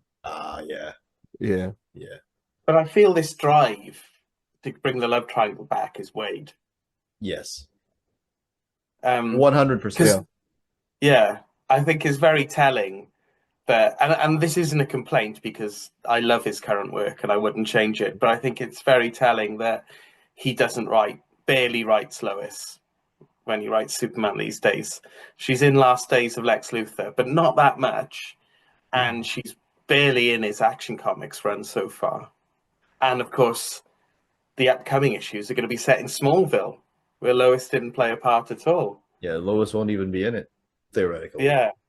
So this is in me saying, Mark Wade hates Lois Lane, rah, rah, rah, trying to cause an internet stink. I mean, I've got no problem with it whatsoever, but I just think it's very interesting that you can see where Mark Wade's preferences lie in his work, and those preferences don't lie with a married Superman and Lois. Hmm. Yeah. Yeah, because he's been doing World's Finest, where Superman is with Batman all the time. Yeah, Lois is barely in that, Hmm. if at all. Last Days of Lex Luthor. He was in the Action Comics run, which a bunch of it took place revolving around the Phantom Zone. So yeah, I guess he hasn't really been writing Lois. You're right. Hmm. Um, but again, that's absolutely fine because we're seeing Lois elsewhere. But Hmm. it's notable, I think. Yeah. Yeah. Yeah. Yeah. I just think that like sometimes like there's certain stories you can tell with Superman when he's with other main characters and it's just them, right? And those stories are great. Like, I mean, that's kind of what World's Finest is, right? At Yeah. its heart. You have this main character and this other main character, and it's just the two of them, or the three of them, depending on how you do it. But I mean, I think it's great, because like you said, it's not like, Lois is getting shooed out of the panels or something. You know what I mean? Yeah. So it's Absolutely. like it's obviously deliberate, that way, you know? Yeah. Yeah. Yeah, absolutely. He hasn't been writing anything that would require Lois to be that where he hasn't been writing anything where you would really notice Lois's absence because all of Right. everything he's been writing has been like, well, it would make sense that Lois isn't here. Yeah, yeah. Yeah. I mean, which is funny because when you talk about like married couples and stuff, I mean, they all kind of have lives that have nothing to do with the other one. Like, Yeah. so it's like they all kind of have their own interests and stuff, and this spouse is over here doing this, and this spouse is over here doing that, and that's just kind of their. So I mean, like you said, Lois is popping up everywhere now. She's, so Yeah. it's just like, so I just kind of look at it like that. I don't think it's a Yeah. disservice to her at all. I don't feel like No. it's a disservice to Superman or Clark when he's not around in the Lois story. To be very clear, just in case anybody didn't understand what Paul was saying, he's not saying Mark Wade hates Lois Lane. Right. I'm absolutely not saying that. It's And yeah. Mark Waid Superman is always amazing, and everyone should read it. Yeah, Absolutely. I think Mark Waid has written enough Lois that we know that that's not the case. Yeah, so Absolutely. it would never occur. Absolutely. Yeah, it never occurred to us. Yeah. Superman is totally and irrevocably exposed for the first time, and the consequences are more disastrous than he ever imagined. In less time than it takes to tell, his personal life has been destroyed as souvenir hunters snatch everything in his office and apartment. His parents have been hospitalized by a vengeful parasite. The Daily Planet has likewise been leveled by his enemies, with Jimmy and Perry barely able to escape with their lives. Maybe. And Lois may as well just paint a target on her head. For 60 years, we've been telling readers why Superman's secret identity is important. Now we show them. And that's just the opening salvo. Mm. It's Born Again. Yeah, it is, isn't it? There it is. This is Superman Born Again. What's so interesting to me is that there's so many ways of doing a Superman gets his secret identity exposed to the world story. Mhm. Because, you know, we had two in the past decade quite close to each other, Yes. which still blows my mind. And what really sums it up for me, and I think I've shared these two panels side by side on social media once, so in our group, but like there's one panel doing the New 52 when his secret identity came out, and Perry White confronts him and he slaps Clark for lying to him all those years. Yeah. And then the second The Luthor break he came out, Perry hugs him. Yes. You know? And that's not me complaining either way, but I think it's really cool how there are so many ways you can do that story, you know? And this, again, what they're describing is a completely different way. And depending on any given day, I can imagine Perry reacting both ways. Yes. Both reactions felt authentic. Yeah. Yeah. But yeah, this is finding out, you know, getting your secret identity exposed and then getting your life torn apart is classic superhero stuff. And most popular, the most popular example of that is Frank Miller and David Mazzucchelli's Daredevil Born Again. Yeah. And I feel that that's a kind of a strange thing to compare a Superman story to. But I also think that there is a difference, and the difference is when they're torn apart, I kind of believe that his life will be torn apart. Whereas when Superman apart, I feel like I know that a cosmic reset button is there somewhere. Yeah. I know these guys are not going to stay down. You could kill Perry White off, and I know Perry White will be brought back to life. That's the thing. That's the difference. Mm-hmm. Somehow, Funny because enough, he's a bigger character, yeah, there are. But you know what? Reading this whole proposal as a whole, I think they would have killed Perry because they talk about Ron Troop and Cat Grant more than they talk about Perry in this, you know? It's like they obviously had no plans for Perry at all. He's so old. And he smokes cigars. I love Perry. I would have been sad if they killed him, however temporary it was. Brainiac team intensifies its efforts to manifest a global threat. Brainiac turns Earth's sun red to drain Superman's powers. Luthor trips triggers he's had in place for years, all while pitting an ever-weakening Superman against the phalanx of his greatest foes, while the Man of Steel racks his brain trying to figure out not only how to save Earth, but how to get his, and more importantly, Lois's life back. Ultimately, Luthor's threat becomes so grand that it threatens all of space-time, including the fifth dimension, forging a tense alliance between Superman and Mixus Pitalik. With superhuman effort, Luthor and Brainiac are thwarted, but not before Brainiac gets his revenge. Do you want to react to this, or should I just continue? One thing I'll say, this whole thing feels like Mark Miller. You know that thing Really? Mark Miller, yeah, that whole thing Mark Miller does where someone will like fight the heroes he's writing, and all the time Miller will be telling you, the reader, both in the story and in interviews, how nothing like this has ever happened before. You know, they're being hurt worse than they've ever been hurt before. And like that sort of idea of Perry being killed off during this as well kind of tallies with that as well. Do you remember his Fantastic Four run where again they were getting hurt worse than they've ever been hurt before, and Petunia got killed. And Talk about trying too hard. yeah, I mean, and eventually Dan Slott just kind of brought Aunt Petunia back and didn't mention it. She died. Which is the right thing to do. But because as Lamar mentioned earlier, sometimes you just have to do the thing without calling attention to it. Right. Absolutely, absolutely. So this whole thing smells of Mark Miller to me. I think he would have been in his element writing this bit. Yeah.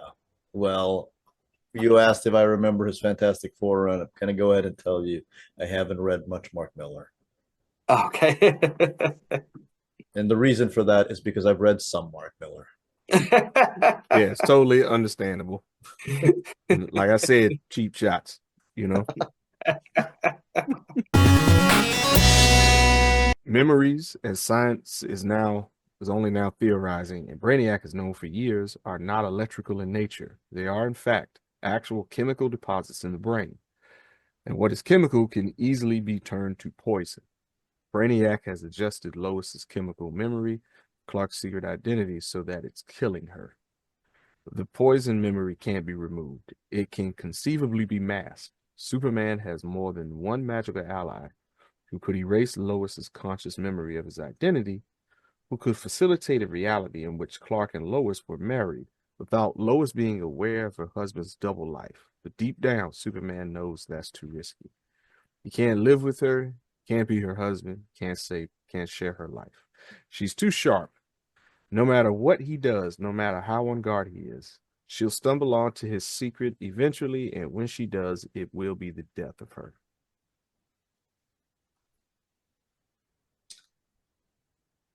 Yeah, that's a way to darken it up real quick.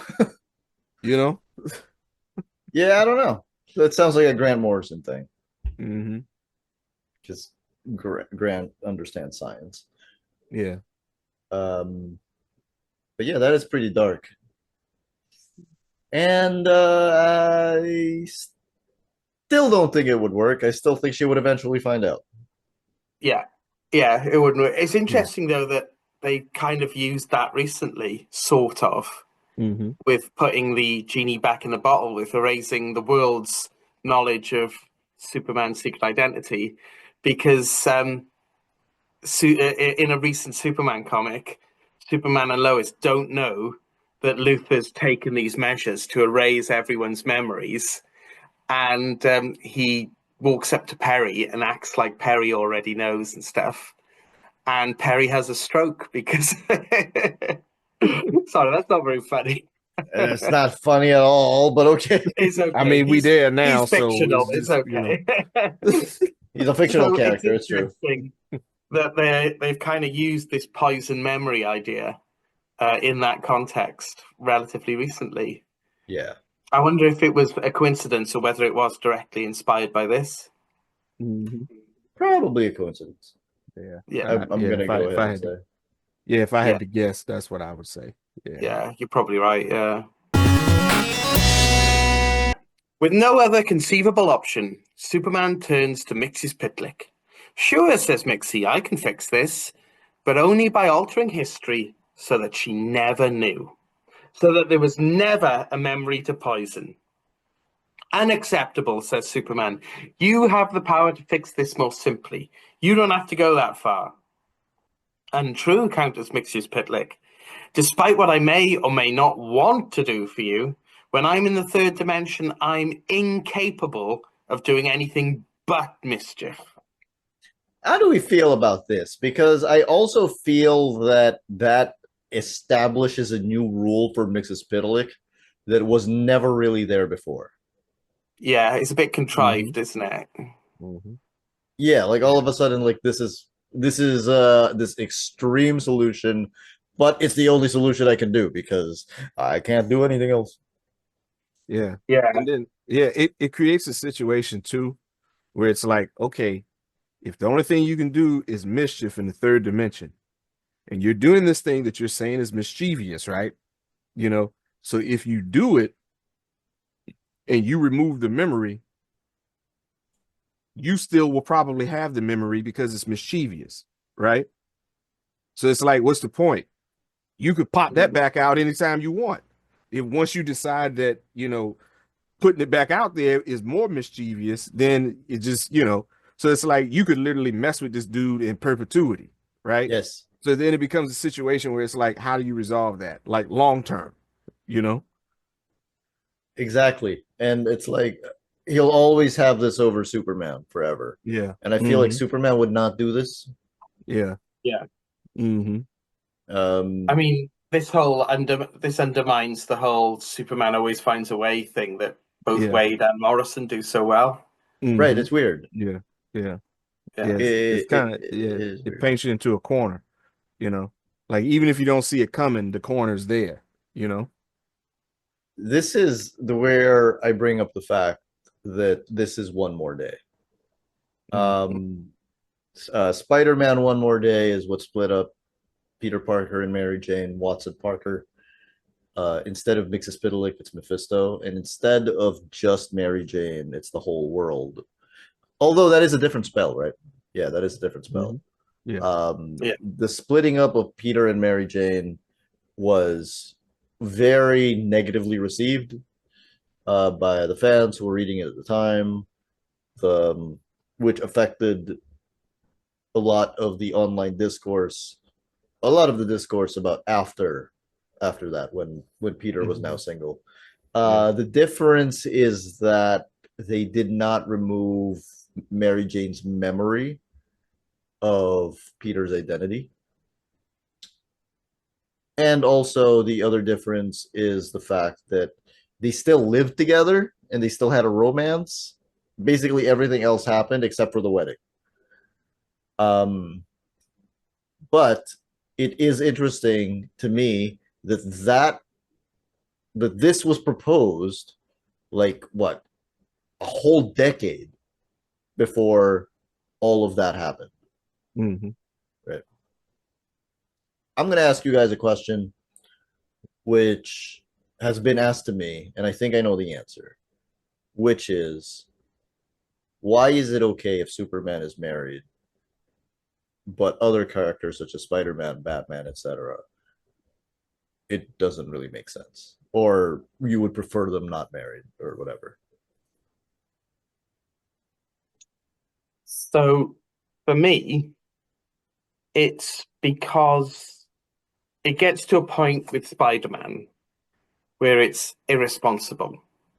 And it doesn't get to that point with Superman. Because Spider-Man is a lot more vulnerable than Superman, obviously. And one of Spider-Man's thing is he gets the crap beaten out of him every night, and he's got people gunning for him all the time. Superman does too, but in a different way. I feel in a less targeted, less vulnerable way. And it gets to the point where Superman could conceivably have a child with Lois and still be Superman. Whereas if Spider-Man has a child with Mary Jane and has a family with Mary Jane and continues being Spider-Man, he's an idiot. And Spider-Man is an idiot, but which is fine. But he's too much of an idiot if he does that. It gets to the point, it's like, you are endangering your child. You are not being a good father to your child by continuing to be Spider-Man, and Spider-Man becomes not this solemn duty that he's got to do, or this responsibility that he's got. It becomes a selfish indulgence when he has a wife and a child. Whereas with Superman, because he's Superman, and by his very definition, he can do all sorts of great things, it's not neglecting his child. If he carries on being Superman, he can still be a father and be Superman because he's Superman. Spider-Man can't. Spider-Man is a flawed person. He's a flawed human character. And if he carries on being Spider-Man with a wife and a child at home, then you lose sympathy for him as a character. You're not with him anymore. You're like, what the hell are you doing? I mean, you kind of like that with Spider-Man anyway, but it's but I feel it'll have more of an edge to it if he's endangering these people. And the character as written, the Spidey character as written, wouldn't endanger. He wouldn't, because he's got this strong sense of responsibility. So he would get to a point where he'd be like, what the hell am I doing? Yeah. So it breaks Spider-Man. This is a bigger responsibility than being Spider-Man. Yeah. A bigger responsibility, yeah. So, which is why I don't like the whole Renew Your Vows universe and the whole image of, even though it's a great film, in the last Spider-Verse movie, that whole Spider baby with a little hoodie on and he's still being takes me out. It's cute, Paul. It's cute. It is cute, but it kind of takes me out of it a bit. And you can buy that, all that kind of super baby stuff is baked into Superman in a way that it's not with Spider-Man, Yeah, and the thing sorry, that's quite long-winded. Sorry. The thing about Across the Spider-Verse too is just he's not the main character of that. Yeah. Right. If he were the main character of that, then maybe I would feel exactly everything that you said. But because he's not, I'm like, oh, look at Peter. Yeah. No, that's fair. Yeah. Mm-hmm. Yeah, Lamar. Yeah, I agree with Paulie because it's like with the thing with Spider-Man, right, is that like Paulie said, he has this sense of responsibility, but he still makes bad decisions. Like it doesn't keep him from making bad decisions, right? But he does have that sense. It's not like he doesn't understand, he just makes bad decisions. But with him, I think that even he would be like, yeah, this is the best way that I can fix what happened with Uncle Ben is by raising my child, right? Like I can give my child what I didn't have, you know what I mean? And stuff like that. I think that that's the bigger responsibility. He would drop it, right? And just do other stuff, right? Like, get a job working in the sciences and stuff like that. That would solve his money issues and all of that. Literally all of his problems would be solved not being Spider-Man. And he's addressed that before in the comics, right? But this is the one that's like, okay, we can make it stick with this, right? Whereas, like Paulie was saying, with Superman, it's easier for him to do it in a practical sense, but also when you think about all the superheroes there are, like Superman is like the quintessential family man, right? So him having a family makes total sense, right? Yeah. And then it's like if he has a child, and then so it's like the normal things that happen when you have a child and you have a family and stuff, they don't really affect him as much because it's just like and then he has a child who has power. So it's like, hey man, listen, I really don't feel like dealing with this today. Son, can you take care of my light work, please? You know what I'm saying? So it's just it's a totally different feel, right? It is a totally different it's a totally different feel. So, with Spider-Man, really the thing with Aunt May and her always being in danger, because when he leaves to go be Spider-Man, he climbs up on the roof and then does whatever, and when he comes back beat up, he comes crawling in the house and she's in there and stuff. Really, he's line stepping with that, right? And that's kind of always been that dynamic. Like she's in perpetual danger, like all the time, So, just adding more people to that is just like it's too much, right? So it's like, all right, man, you got a decision to make. With Superman, like anything he can't handle, he got the best backup in the world, right? So it's like Spider-Man don't have that. I mean, he could call, you know, Superman could get anybody on the horn he want to get on. They'd be like, oh yeah, for you, anything, you Right. know? Yeah, Spider-Man don't have that kind of general goodwill in the world, you know. So, you know, it's like you got it's one situation over here, and then you have this other one, you know, Yeah. and it's like they're like night and day, right? Yeah. You know, yeah. Yeah. I I can mean, sum it up. yeah, go ahead. Oh, sorry. No, I just said the way I'd sum it up, right? Superman marries Lois and has a kid. That's the next chapter. Right. Spider-Man marries Mary Jane and has a kid.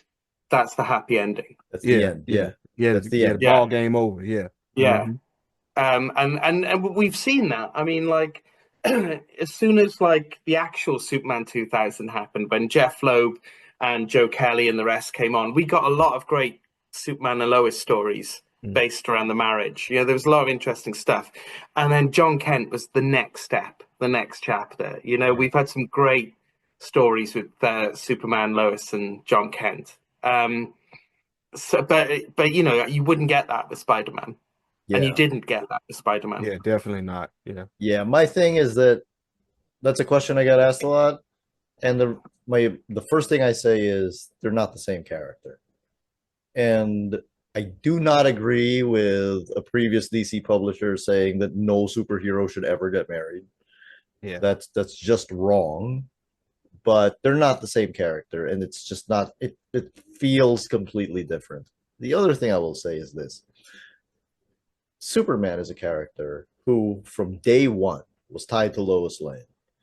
So you could show him dating other people, but we know it's a ruse, right? We know that you're just padding stuff. We know who Endgame actually is. Spider-Man is a character who pretty much from day one has made bad decisions about who to date. Okay. I don't think a high schooler dating his boss's secretary is a good idea. Yeah. And Yeah. I also feel like it opens up a lot of questions. Absolutely. Yeah. And every film adaptation ever that has ignored Betty Brant as his first love interest has made a good decision. Yeah. Yeah. And also to your point, from day one, Amazing Fantasy number 15, Peter Parker has made bad decisions because honestly, when you find out that your uncle has been shot, when your father figure has been shot, and your mother figure is alone in the house crying, what's the responsible thing to do here? Yeah. Yeah. Exactly. Is it to go after the guy who shot your uncle, who the cops already have cornered? No, it is not. Yeah. But that's why they're not the same character. So the offer's on the table. The clock is ticking on Lois, and together she and her husband make their tragic decision. Though Lois would rather spend one day with Clark's love than a lifetime without it, he swears to her that they'll be together again when the time is right. For now, they have no choice but to erase their lives together so that Lois might live. Mxyzptlk weaves a spell. As night falls around the globe, people will begin to fall asleep. And as they do, the world will change and Clark's secret will be restored. People will awaken without any memory that Clark Kent and Lois Lane were ever married, were ever together. Clark and Lois have until sundown to enjoy one last perfect day. And so long as we live, we will never again see two people so much in love as we do that day. Correct me if I'm wrong, but is this so much different from the whole spinning the world backwards thing? You said, is it No. different? Is it that much different? Not really. Lois has more agency in this, slightly more agency. Yeah. Like there's a couple of things here and there, but you know, as a general premise, no, it's pretty much the same deal. I like how you say that she has slightly more agency because the difference is here she's only dying, and then the other one she's dead. Yeah, Right. yeah. Mhm. Yeah. Yeah, I'm not a fan of these kinds of things. It feels like a big giant cheat. Uh, and I do think at this point it's like, why are you doing this? Just keep them together. God damn it. Eventually, however, the violet dust of twilight settles across the city. It's happening. Their arms wrapped around one another as if they'll never touch this way again. Lois and Clark begin to fall asleep. With the last kiss, they drift into slumber.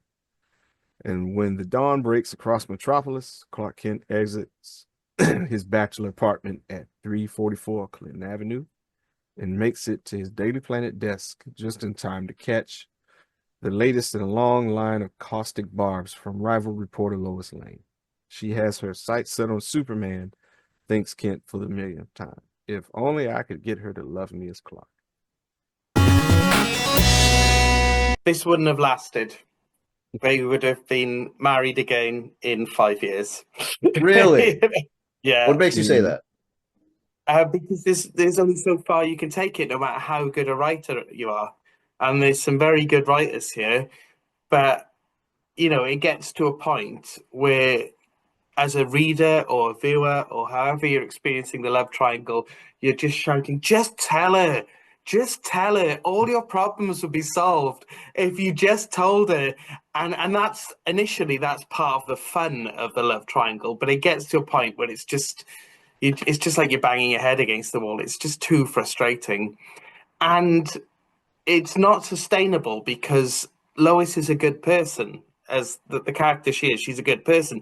So eventually she'll get to a point where she sees the worth in Clark and sees the real person in, the good person in Clark, sees that he's not this dorky coward, that he is like a great reporter and a great man. Even if she doesn't realize he's Superman, she realizes who he is, And once that point's reached, there's no point having she's fallen in love with Clark. There's no point in having the three-way thing anymore. If you don't have that, then Lois is just a fool, just a nasty fool that works alongside Clark. And that's not who Lois is. So, And don't forget, in the previous incarnation, in the Triangle era, she did fall in love with Clark Kent. Yeah. Right? Yeah. Not Superman. She fell in love with Clark Kent. So that would just be a retread. And it's a prickly area because I'm very aware that I'm sounding here that Clark is entitled to her love because he's a nice guy, which is a slippery slope. Yeah, Right. very slippery. Very much so. Yeah, Very much I so. ought to be saying that, but there's a lot of things today that you're not supposed to be saying. yeah. Paul is not saying that, people. I'm not saying that, no.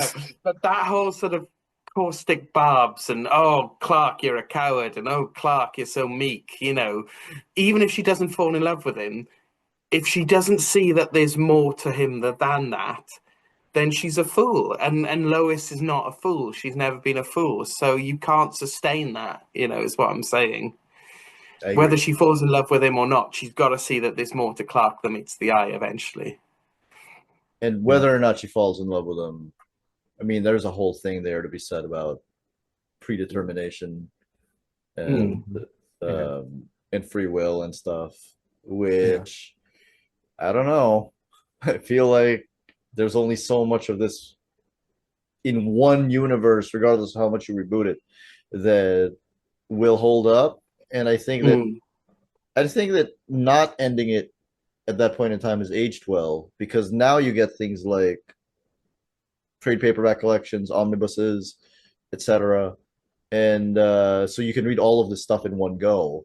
And if you read, I don't know, maybe 15 years worth of stories where she falls in love with him, forgets it's him, falls in love with him again, it's just, why did I read this, right? You know what I mean?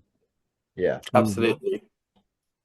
Yeah. And then there's another thing too, is like when they say that, well, her chemical memory, the whole thing has been altered and it's poisoning her, and it can't be reversed. So then it's like, says who? Right? Like, because you're talking about Brainiac and Lex Luthor, right? who's to stop Lex Luthor as soon as y'all know, as soon as Brainiac tells Lex Luthor, hey, it can't be reversed, he's gonna automatically be like, oh, it can't, huh? We'll see about that. We'll see about that. That's right? true.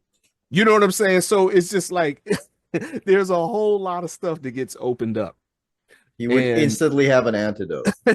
yeah, you know how he get down, especially when it comes to his intelligence stuff. It's like, Yeah. okay, yeah, you talking a lot of big talk for a green alien, you know what I mean? I deal with aliens all day. So yeah, it just creates a whole bunch of like issues, right? And So let and us not forget, Superman's best friend is Batman. right. So it's like, man, come on, man. It's like, man, you don't want that kind of action. You know what I mean? So it's just like it just becomes just like Paulie said. It's one of those things that like once they establish it and it goes along, it's just gonna start going to pieces. Like, and in a couple of years' time, it's like, yeah, we shouldn't have done this. This ain't working, The Kents. Ma lives on to play an important role as the connection to Superman's lost past, his own golden age. Pa should die. It seems right somehow that his death should mark Superman's passage into a grander, more iconic phase of his career. Pa gave Clark his values, and Superman will carry them to the stars. Superman needs a little bit of tragedy here. The character works best and stands most tall when he's forced to deal with things even his powers cannot help with. Frankly, the post-86 Superman death aside, has had a... Sorry, I'll read that again. Frankly, the post-86 Superman, death aside, has had a pretty sweet life, and the greatest heroes of myth and legend are always shaped as much by adversity as by triumph. Moreover, as nice as it's been to have the Kents around as supporting characters, when used poorly, they have a tendency to actually weaken Superman by making him less independent. We'd like to see him wrestle with moral and emotional struggles on his own, without always being able to so easily talk them out with the infinitely wise Jonathan and Martha over a piece of rhubarb pie. I like how they're like death aside. I mean, I Yeah. feel like that's a huge thing. Yeah, and then also it's like, death aside, he's had a pretty sweet life. I mean, he came back alive. That's pretty sweet. Like, it's like if you gotta die, you come back. I mean, May as well. yeah. They did end up killing Pa Kent later on in 2008. Yeah. Jeff Johns was the one who pulled the trigger. Yeah. In the 1978 movie, Ma Kent does stay alive and Pa Kent does die. And I personally can't help but feel that this is them being really big fans of the movie. I think so. Yeah, I think so. But like, what do you guys think? Like, do you think that this works? Like, Ma should live and Pa should be dead, or? I don't know myself, because I'm kind of torn on it, because on the one hand, I do like having Superman being confronted with something that even he can't fix. And, there's something really kind of beautiful and poignant about that being the death of a loved one, So, and especially, the sense with Pa that you get, even though it's a heart attack, because he's a bit older and he's done the job of raising Clark. It's like, this is his time. This is nature. Not even you can fight this, Clark. But on the other hand, I do think they're wrong about the Kents weakening him, because they help, especially their intention was to have a god like Superman to bring all these Silver Agey powers back.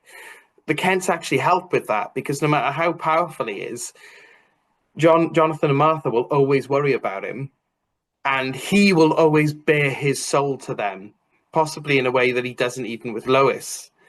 And so they increase the dramatic stakes, because through their eyes, he's always going to be vulnerable. Even, through Lois's eyes, she's still kind of seeing him as Superman, even though she knows him as Clark. But and then they were going to get rid of Lois anyway, So that makes Jonathan and Martha even more important, because through their eyes, he's always going to be their son. He's not Superman. He's their son. He's always going to be vulnerable.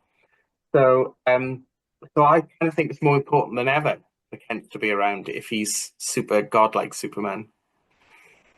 It Yeah, strikes me as weird that like this they say that Superman sees a little bit of tragedy here after they mention all of that stuff with Lois, and that Yeah, seems pretty tragic to me. Lamar, you yeah, were gonna yeah, say? yeah. I think I agree with Paulie because and you know me, my line is always that Clark is the real dude and Superman is the real dude, right? So for me, it just makes sense that both of his parents are alive, you know, because like what Paulie was saying, the whole idea, if you're gonna give him that power boost, because after, for those of you who don't know, post crisis, they cut his powers, right?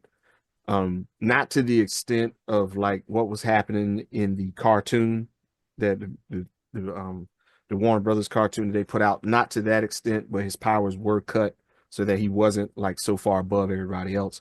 But I think that if you're gonna have a Superman that has that kind of power level, this is the time, that you establish his parents as being that force in his life that's always there to kind of be like, hey, now wait a minute now, and stuff like that, to give him things to think about that he wouldn't normally think about, you know? Right. And I don't think that you necessarily have to have tragedy to know, like, for example, he knows that his parents are getting older. Like, I mean, because of his powers, he's watched them get old in ways that we can't watch our parents get old, right? So I think he understands that pretty well. You don't have to demonstrate that by killing the character per se. It's not necessary, right? Yeah. So I just think that if you're gonna have a Superman like that, it works best when he has both his parents.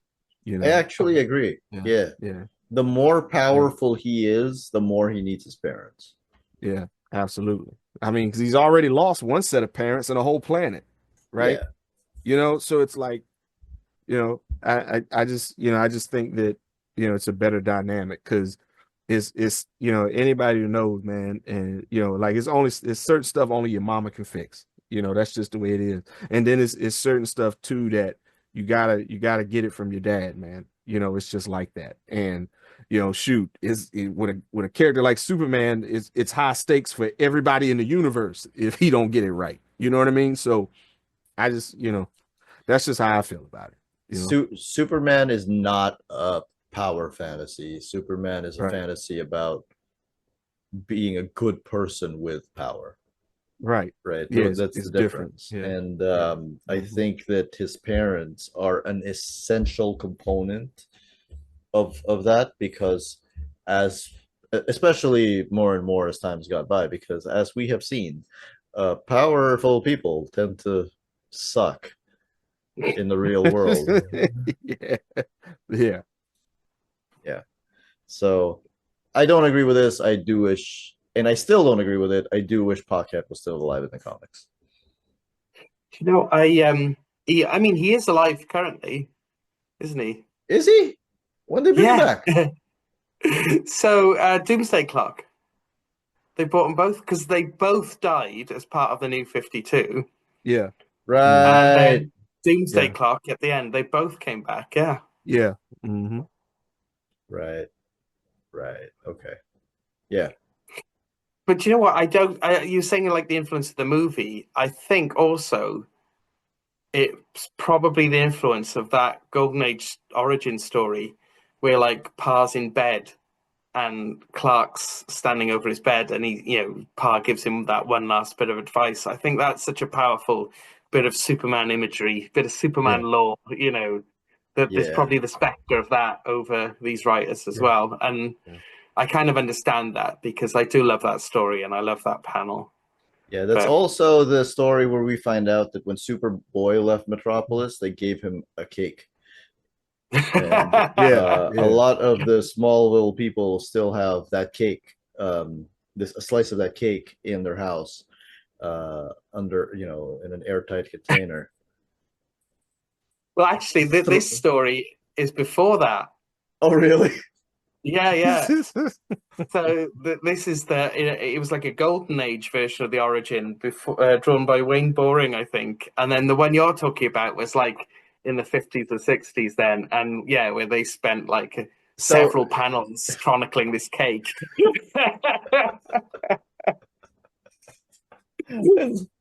love it.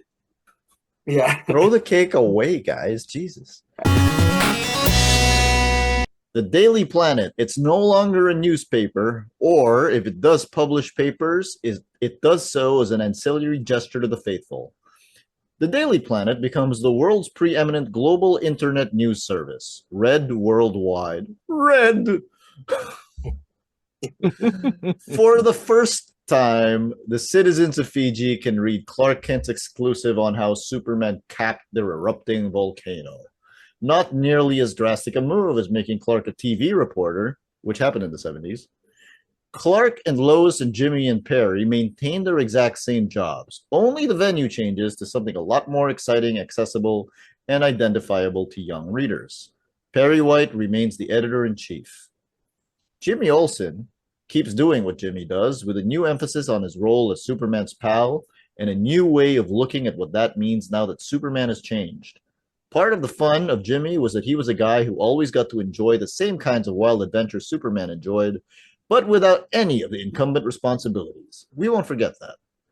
Jimmy has a special and unique respect for Clark as well as Superman, since Clark is less dismissive of him than the other staffers. To borrow from the old radio show, Clark is the only person alive who calls Olsen not Jimmy, but Jim. In that small gesture, the notion that there's at least one Planet staffer who treats him like a peer and not a dweeby kid is not lost on him. I'm going to stop there. What do you guys think? I feel like since then, that like every now and again, every new writer, they always do a bit where, the Daily Planet isn't just a newspaper anymore. You know? Now it's a blog.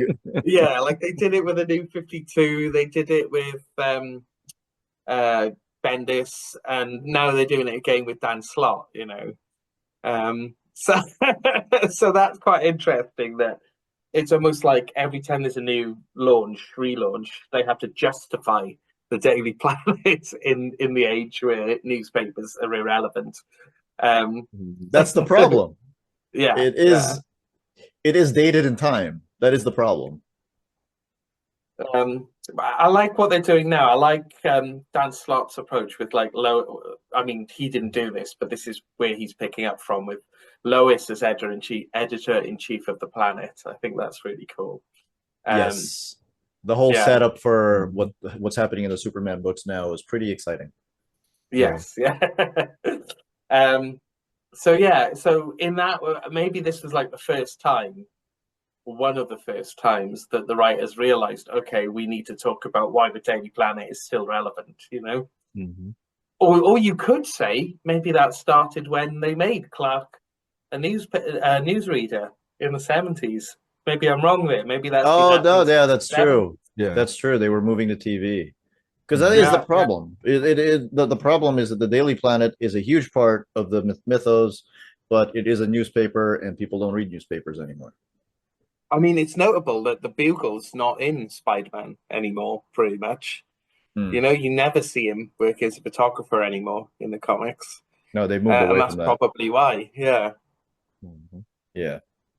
Lamar, what do you think? Like, is there room for newspapers in modern day strips?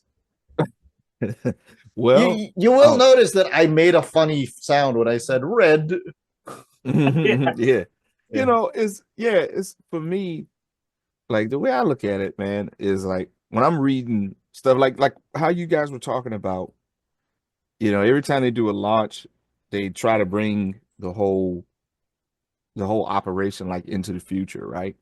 You know, with me, I look at it like I just kind of take it for granted that if these people are working at a newspaper, that, you know, you're going to have people who read the newspaper on their phones or at their computer desk or on their tablets or wherever they are, if they're interested in it.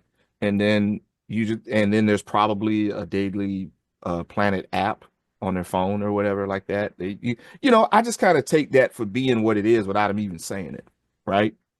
So even now, like I read the newspaper every morning. right? Yeah, and the dude comes, he comes around 5 o'clock in the morning. I go out and get a newspaper out the yard. He never makes it to the door or anything like that, with the newspaper. He just kind of pulls up, hops out, throws it from the street, and then he's gone, right? I don't have a problem with that. I used to deliver newspapers when I was a kid, so Mhm. I get it, right? But so I just kind of take it for granted. But for me, like I'm the type of person, like if I'm reading a book, I'd rather have a physical copy because the tactile part of it is a part of how I retain information. So actually flipping the pages and stuff, I don't retain information as well if I'm reading off a screen, right? So there'll probably always be people around like me, but I do understand that you do kind of have to, newspapers have to do that. You know, uh, like, and if you look at it like here in the States, I don't know how it is in the Philippines, but here in the States, printing presses are shutting down. Like newspapers have their own printing presses and stuff, and like they're starting to shut those down now. Back home, the Fayetteville Observer, they shut down their printing press. So it just becomes this thing where you're starting to actually see it in the real world. I wouldn't mind seeing a story like that, like where they approach it from that perspective.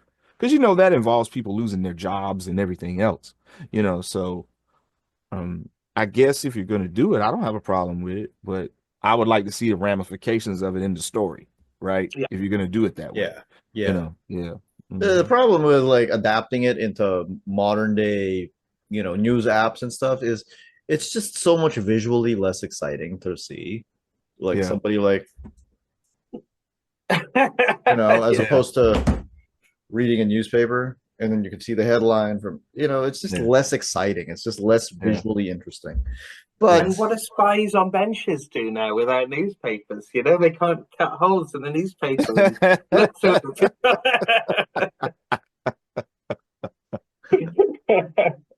now it's a spy.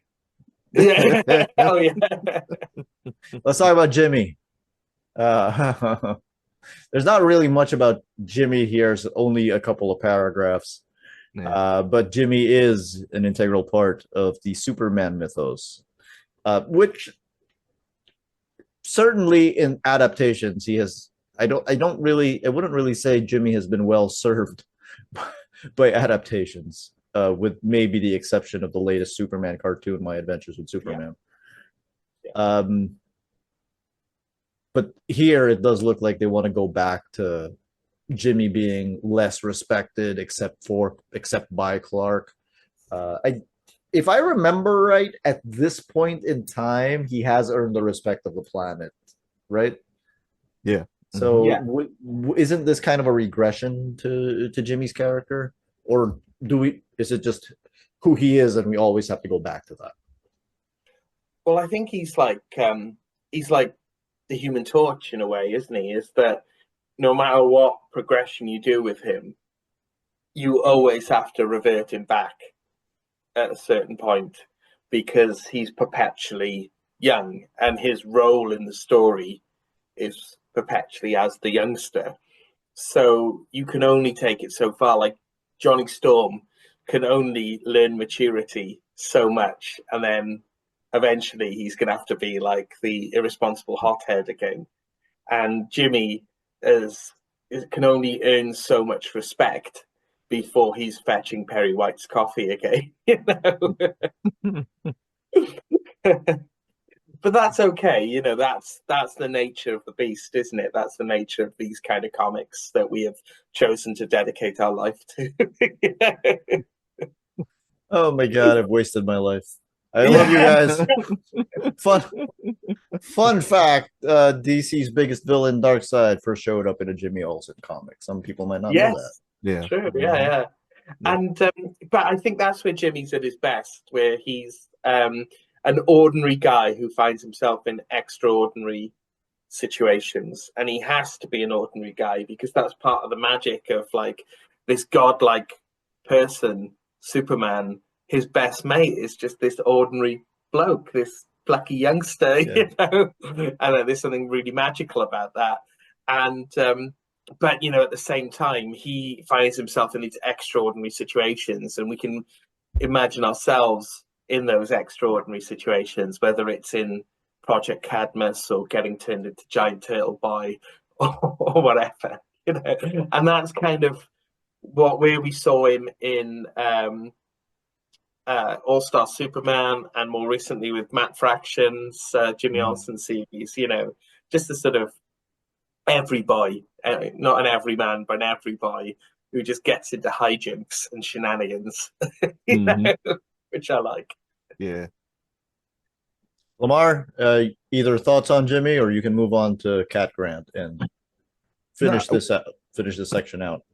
Well, just real quick before we move to the next one, for me, I think it's cool that it's one of those things like you like to see this. I like to see the stories where Jimmy was just paying his dues, right? Because you think about like Perry White, and he always talking about how it was back in his day and stuff like that. And when I came through, I had to do this, and you got to do the same thing. So it's just that story of him perpetually paying his dues, right, is interesting. But at the same time, I think it's cool, his dynamic, because like out of all the people at the Daily Planet, like that's kind of his thing. He's Superman's buddy, and they actually do have something in common, and what they have in common is their capacity to serve, right? Whereas Superman, he does it obviously as Superman, right? But Jimmy does that within the planet. He's always serving other people. That's kind of his thing, right? But they do have that commitment to service. They both share that, right? And I just think it's cool with all of the different personalities in the planet that Jimmy is the guy that like Superman latches on to, on a personal level like that, and you think about all those characters that kind of come and go or whatever.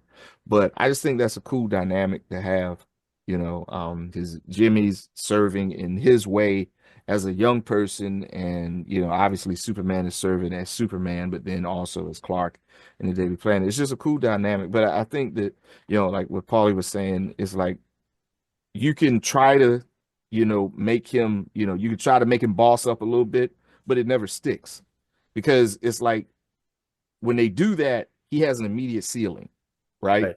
And I think that that's the thing, like, and it's like, hey, this is not the Jimmy Olsen that you grew up with. Okay, well, why would I want to read that? Like, immediately that makes me like, I don't even want to read that. Like, why? So I just think that while it's good to have him in these other stories, and have him off on his misadventures, right? I think that's great, because there's room for him to do that as a character.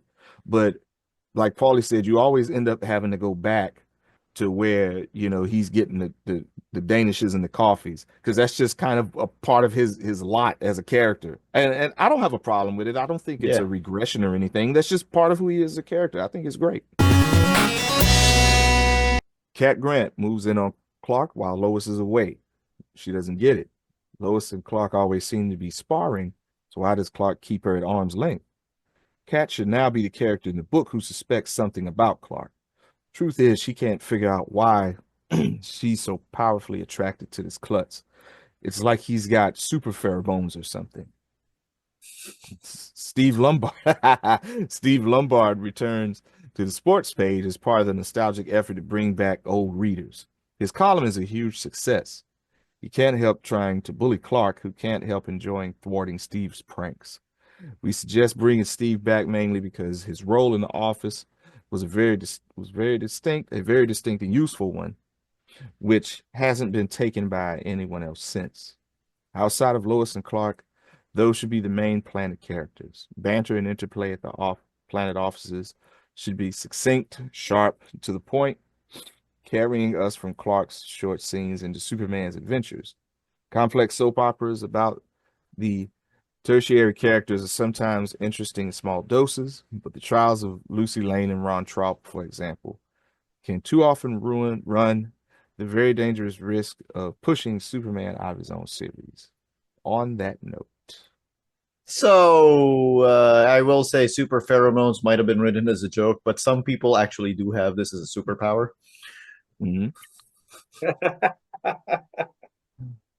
Notably, one Jessica Drew Spider-Woman. Who's that guy? Is it Mandrill who's got it as well? He got it too, I think. Yeah. And when they say Steve Lombard returns to the sports page as part of a nostalgic effort to bring back old readers, I don't know if they're referring to in story or bring back old readers of the Superman comics. Shoot, it could be both. It could be both. I do like Steve. I've always found him fun. Yeah, Steve's dope. Great. Yeah. He is missing from. I do love the Triangle era, but he is missing from the Triangle era. Yeah. I like him because, people I think tend to on the internet paint Superman as like some sort of Jesus figure, but Superman doesn't turn the other cheek. Superman gives buddies their comeuppance, right? Yeah. And that's kind of what he does with Steve in a sort of low key way. If Steve's acting the prick around the Daily Planet offices, Superman will discreetly unravel his trousers and humiliate him or something like that, and just putting the bully in his place kind of thing. And that's what Superman does. So it's just a chance to show that even as Clark Kent, Superman is still doing that. So, and he's just funny as well. If one of the very first Superman stories I ever read was Superman. Clark is currently, at WGBS, on camera, but then he sees Solomon Grundy rampaging downtown. So he's like, "Oh no, I have to fight him, but I also have to be on camera. What do I do?" And then it's revealed that what he does is at super speed, he super hypnotizes Steve Lombard into thinking that Steve Lombard is Clark Kent. And then Steve Lombard just thinks he's Clark Kent for the rest of that day. That is manipulation, Superman, and that you should not be doing that. That is unethical. Yeah, but still, if you think Superman is Jesus, I have that example for you. Yeah. Jesus would never hypnotize somebody into thinking they were Jesus. Like, hey, you listen, you want methods or you want results? Yeah. You know what I mean? You got to pick which one you want, What do we think about Cat Grant? I love Cat Grant. I think she's great. I think they struggled to find a role for her because originally she was a rival, right, for Clark's affection, a rival to Lois Lane. And not they that wanted she has a shot. No, yeah, but they wanted to sort of tease the possibility, didn't they, that maybe Clark could find romance in other places, But she became a lot more than that, I think. She almost went on a sort of redemption arc, didn't she? With and then sort of more recently, Jeff Johns has turned her into a sort of kind of one-note character. Yeah. Which is a shame, really, because I think she's more interesting than that. I know they used her in the Supergirl TV series when she played by Ally McBeal, but I didn't watch it. I mean, she was basically editor-in-chief of whatever that was, but right, yeah, she was only there for one season, I think. Yeah, right. So there's an example there, and with what Jeff Johns is doing is how they're struggling to find a role for Cat, and I don't really know what that role is either now. No, it's difficult because Cat had a story that was told in the Triangle era, and that story is over. Yeah. So I don't really know what to do with that. Yeah. Also, she was really into Gangbuster. She was kidnapped at one point and was saved by Superman, Batman, and Gangbuster, and decided that Gangbuster was her hero. He was the one. That he was the one. But do you know who did the Daily Planet stuff really well? And that's the Lois and Clark TV series. Yeah. And I loved Cat Grant in that TV series. Just the joke being that she was perpetually horny. Well, I think that is right. I think that is the intention, that's what you're supposed to think she is, and then the layers to her character get revealed as time goes by. But you can only do that once. You could do it a different way now, I guess. Because John's kind of hinted at it, didn't he, when he brought it back, in that like he kept the death of his son as part of the character, like, you know, but he never really went anywhere with it. Yeah, he left the book too soon Yeah. after that. But yeah, and this is what I think they're wrong about the Daily Planet staff. I want to see more of the Daily Planet staff. Like, you know, you can't just have an issue after issue of Superman punching robots. As great as that is, I'm not knocking that, but it's nice to balance it with a bit of soap opera, like, you know. And I'm okay with Superman taking a backseat in his own book as long as he shows up. I really am. Absolutely, I like his supporting cast. Yeah, me too. Yeah. I mean, there's no reason why not. I mean, like, because if you look at it, like Steve and Kat, like, it's like when you look at like what everybody's always telling Clark he should be, like in their heads, they're basically telling him to be Steve, right? Right. And so if you look at Kat and stuff like that, you know, people are always talking about Lois is, you know, she's so focused on her job and she kind of like shuns everything else and all of that. And she should be more, try to be more appealing and go on dates, do all that other kind of stuff. They're basically asking her to be Kat, to be upfront with her stuff like that, right? In a lot of ways. And so when you look at these characters, even though, you know, a lot of times it's played for jokes and stuff like that, but it's like you can look at those characters and be like, man, do you really want Lois to be like this? Do you really want Clark to be like that? I mean, you can, because, you know, people will say that, well, Superman should be doing this. He has all his powers. Okay, well, Steve is basically the Superman you're asking for. He just doesn't have powers. Like, is that you know what I mean? You're so right. They're good counterpoints. Yeah, exactly. And I think that in that particular instance, I think that's like their strengths as a character if they decided to play up to them. Like they kind of do with Steve and Clark, but not so much with Lois, for example, and Kat necessarily, right? I think there's room for them to kind of develop that. And, you know, that doesn't demean the characters. That's the other thing. Because, like, when you take a character past a point, like, it's nothing you can do with them after that if you go too far. So, you know, I just think that there's room for other interpretations. Because, like you were saying about you know, her having the son, she was a single parent in the Triangle era and stuff like that. And a lot of her story was about trying to find a father for her son and things like that, even though when she was at work, she was the woman that could do everything. Right. See what I'm saying? And this the guy that you think is the one, right? But so, you know, I just think that there's room to kind of work with both of them, I think. And even with Kat, because she's less established as a character, even than Steve, you know, so I just think that there's room where they can do more with what they actually have, and it'll come off great. Well, she's less established as a character than Steve, but I also think she's a more layered character than Steve. Yeah, absolutely. Steve is a one-note joke. Yeah, that's all he should be. Don't want him to be better than that. No. Where he's at, that's where he need to be at. So when he come in acting like a jerk and Clark, you know, uses heat vision and sizzles his belt buckle, that's exactly what he's built for. You know, we don't need him doing nothing else.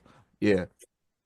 That's Kat Grant and Steve Lombard.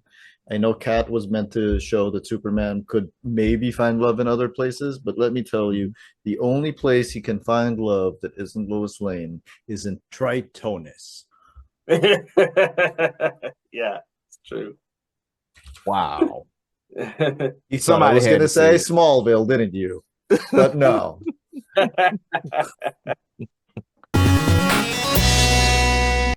While, as with the current run of books, there will always be time for subplots and secondary character development, our take on the Superman titles is that they aren't group books or ensemble pieces. Even more than now, we want the focus to be on Superman himself, as he takes part in grand, world-shattering, star-spanning adventures, which tap into the same sense of awe and wonder we strove to invoke with JLA and Kingdom Come. Superman is the man of tomorrow. He mustn't stay mired in the fast-passing trends of yesterday's post-Watchmen comics. Superman's world isn't the life-sized, realistic world outside our window. It's a world of limitless wonder, a thrilling circus of amazement in which absolutely anything can happen. Given the magnitude of the changes we've prepared to put him through, we can't imagine running short of Superman-centric ideas once the spotlight is once more firmly focused on him. Once we're up and at it, there'll be room to check in on the Ron Troops and Alice Whites as necessary. But for now, if the kids are going to be laying down $2 every week, let's give them the star of the show, saving the planet, defending the weak, and whenever he gets a breather, exploring the mysteries of the fortress. Okay.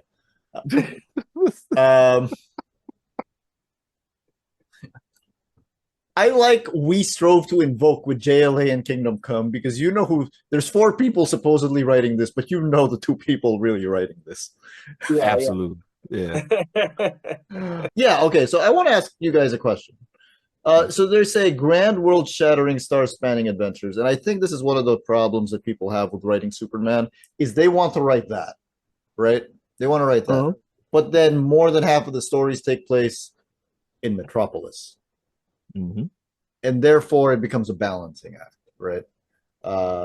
What do you think about this whole thing? Where do you think we have to be attached to Metropolis in order to go out and tell a huge Superman story? I think you've got to start from somewhere, right? You know, you've got to be grounded to know what's not grounded. You know, it's like to know what's We extraordinary. don't use that word with Superman, Paul. Oh yeah, that's true. God, yeah, Don't say the G word now. Come on now. But you've got to have the ordinary to contrast with the extraordinary, right? And I think even if you are making Metropolis this wondrous place that isn't reflective of the world outside our window, you still need to have people who are recognizable in that world. Mm-hmm. And that's where the Planet staff come in. Okay. So I think maybe, you know, who am I to argue with Mark Waid and Grant Morrison? But I do think they're being a bit too dismissive of the Planet staff players. What do you think, Lamar? Yeah, Superman, obviously, right?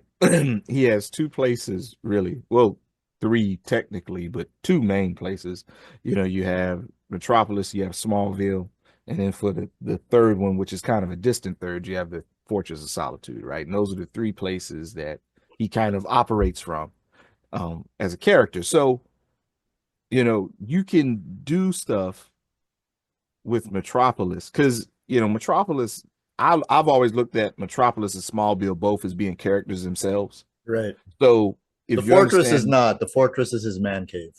yeah, it's just kind of like where he goes to kind of get away from everything, right? Yeah. It's So an extension of his character. It's not its own right. character. Yeah, right, absolutely. And because if you try to make it his character, you basically make him the Eradicator, which is stupid. So That's true. So, I think that a lot of when Superman does that, the universe altering stuff, which we all love that. I just think that sometimes you can establish what the stakes are by doing that. Like if he's in Smallville, for example, just down at the diner, eating a hot dog and ice cream or whatever, and then some stuff is happening over at the farm next door or something. It's like, man, I can't enjoy myself for nothing around this, and then he got to go get up and handle it, right? We all know what that feels like, right? Mm-hmm. When you're doing something you'd rather be doing and you can't do it because now you got to solve this big problem. Mm-hmm. It's the same thing with Metropolis, right? So it's the same thing. Like things are constantly happening in Metropolis that somebody needs to solve because you have the biggest scumbag on the planet that thinks he runs the place, right? So I just think that there's a part of Superman's character that is entrenched in both of these places. And I think that if you try to push them to the background, like the character suffers. There's just something about that, that it just with other characters maybe not so much, but with him, like the stories suffer when you try to do it that way. They just don't work. Well, I think that's true, but I also think that he is less attached to Metropolis than, let's say, Batman is to Gotham. I agree Yeah, with that too. Yeah, I agree with that because I just the nature of their characters are different in that respect, right? Right. Because that's kind of Batman's thing is that he prioritizes Gotham over everything else. Right. So, so it's just like, obviously, right? I mean, because, he obviously has limitations that Superman doesn't have to worry about. So that makes more sense, right? Yeah. Yeah, And the other definitely. one is obviously Spider-Man in New York. Yeah, yeah. Hmm. one interesting thing as well is that Superman's supposed to like bring out the best in humanity, right? And have this love for humanity with all its flaws. So you need room for humanity in his stories, Mm, right? And it can't Yeah. just be all on Lois's shoulders because we all know Lois is great, you know, and Yeah. it can't all be on Batman's shoulders because no matter what people say, Batman is not a typical human being. He's not a typical example of humanity. but I Yeah. heard So that if I you, try really hard, I can be yeah, Batman. I think Wade in particular likes to use Batman in that role of like, Batman is everything Superman admires about humanity and, looks up to about humanity. And that is lovely in the context of the stories that Wade writes in World's Finest. But in your average Superman comic, you need a bit more than that. You need more humans. Yeah. And that's where the Planet staff comes in. That's where Kat and Ron and Jimmy Yeah. come in, and it's notable that Perry isn't mentioned much in their pitch. They don't even try to work out a take on Perry, which is a shame because Perry's fantastic. Perry's like the sort of and it takes the role of like an older mentor figure to Superman, but a very human mentor figure to Superman. Yeah. And I think that's quite important. Perry's great. I love Perry. Yeah, Um, it should be noted that maybe my favorite supporting cast member of all time is J. Jonah Jameson. But J. Jonah Jameson only works because people like Perry exist as yeah, a Right. baseline, yeah, right? Yeah. If yeah, if characters like Perry don't exist, the utter ridiculousness of J. Jonah Jameson does not work. Right. yeah. Yeah.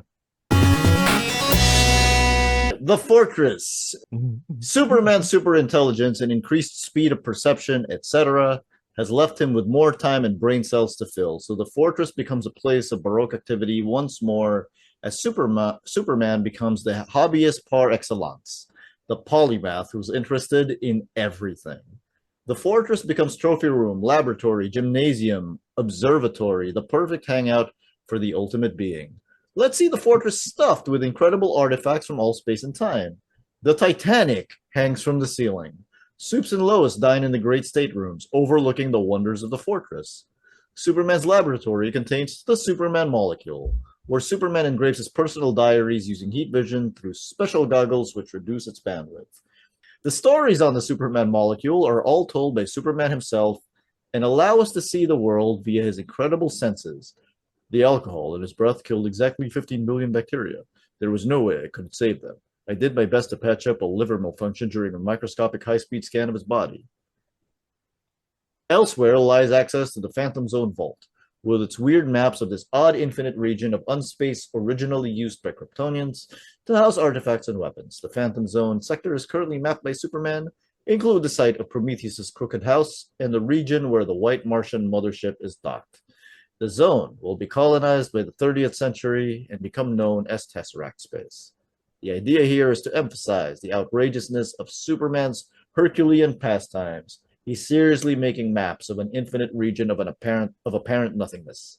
In the same vault, the Phantom Zone telescope is a machine which allows Superman to observe the eerie world of phantom Supermen left here after the kingdom. Superman's impossible room opens into a transtemporal flaw. Here, Superman is able to rendezvous with his descendants, members of the Superman squad from upcoming eras. The infant universe of Kuiwuk, saved from Wonderworld by the JLA. This microscopic living universe needs care and feeding, and Superman spends long hours observing events here. He even descends into the nanoscopic Earth of Kuiwuk for occasional adventures as Hyperman, the only superhero in that universe. Koewok is our universe, though we never mention it, and here in our real world, Superman has adventures on a planet where he can never ever reveal himself or tell people who he is or what he is.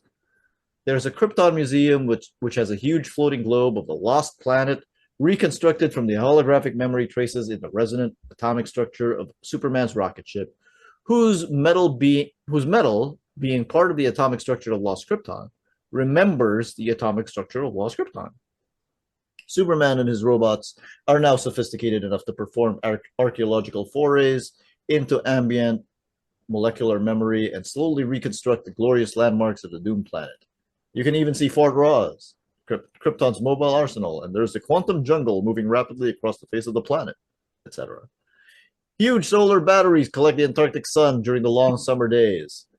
Sometimes Superman bathes in the rays of the huge solar collector. Suspended between the giant mirrors, Superman could perhaps even supercharge his cells with extra solar power before a serious battle. The Living Library is Superman's complete DNA record of every species he has ever encountered. Close by will be Superman's Bizarro habitat, where Superman keeps poor, deformed creatures mutated by the attack of the cube Earth. Bizarro dogs and cats and rhinos, whatever. He tries to make their pitiful, illogical lives as comfortable as he can, all the while seeking an antidote to the Bizarro plague. The fortress also includes titanic memorial statues of Jor-El and Lara, a gallery of foes, new upgraded versions of Kelex and the other fortress robots, Superman's JLA boom tube generator, and anything else that occurs as we proceed. Fragments of his rocket, the Electro suit, his Hyperman costume, a Kiltapizixum word balloon left by Mr. Mixospitalik. The emphasis is on cool stuff. A fortress we can do cutaway diagrams of again. The ultimate treehouse, the greatest den known to man. That was cool. That was really good. Hey, like solar batteries, right? We kind of see that in the clip from the James Gunn movie that we've seen. You know, when he's like, he gets taken to the fortress by Krypto and the robots and charged up by those huge mirrors, like, you know, that's amazing. And we see a bunch of this in All-Star. Yes. A lot of it is in All-Star. A lot of this, yeah. Including the Phantom Universe of Koewok. Yes. The Infinite Universe of Koewok. That's a whole thing. Which we are in right now. Which we are in right now. That's issue number 10 of All-Star Superman. So let's do this. What is everyone's favorite part of this? I need to have another look at it now. Hang on. I like the idea of a fortress you can have a map of. I love the Phantom Zone vault.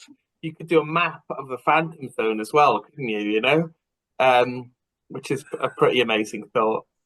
You know, like there's been sort of contradictory versions of the Phantom Zone. Like recently, Bendis portrayed it as like a sort of wasteland, you know, where people could walk around, and then Wade kind of explained that away.